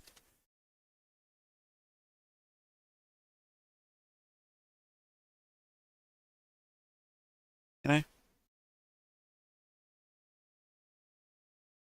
And the fact that it's in Europe is a nice bonus, because it means it's, you know, it's actually something that's gaming related that is,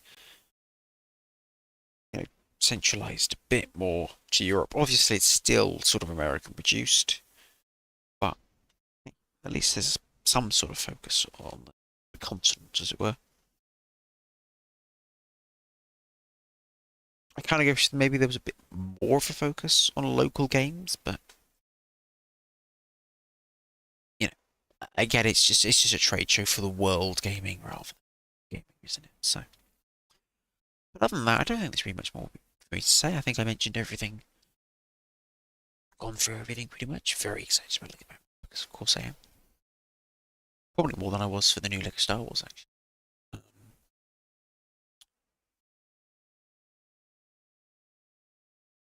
That spider is having a bit of trouble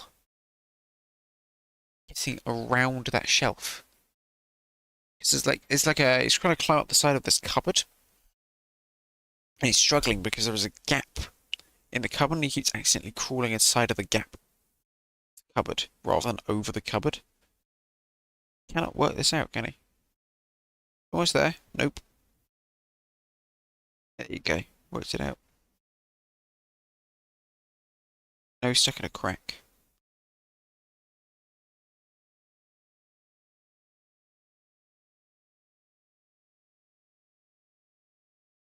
It's like, anyway, because there's the lip.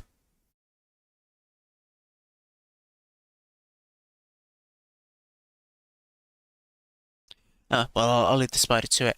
As long as it doesn't crawl inside any of the game's consoles or machines or whatever, then I'm fine. No, it's just going to sit underneath. Do whatever. I'll grab it in a minute and shove it out the window. Anyway. I think that'll do. I think I've covered everything to the best of my ability anyway. I'm also very tired, so thank you for watching.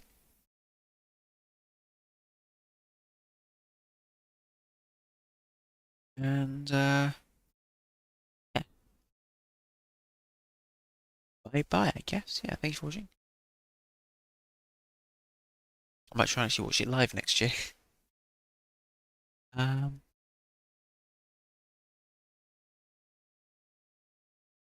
thanks for watching.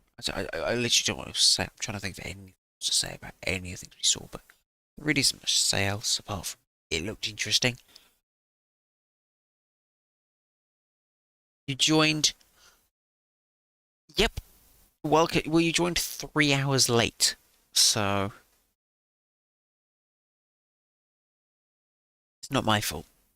Because I have to watch the whole thing all the way through in VOD form.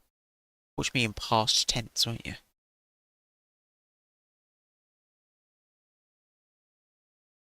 Oh God, good luck. Good luck. I can't even remember what happens in that episode.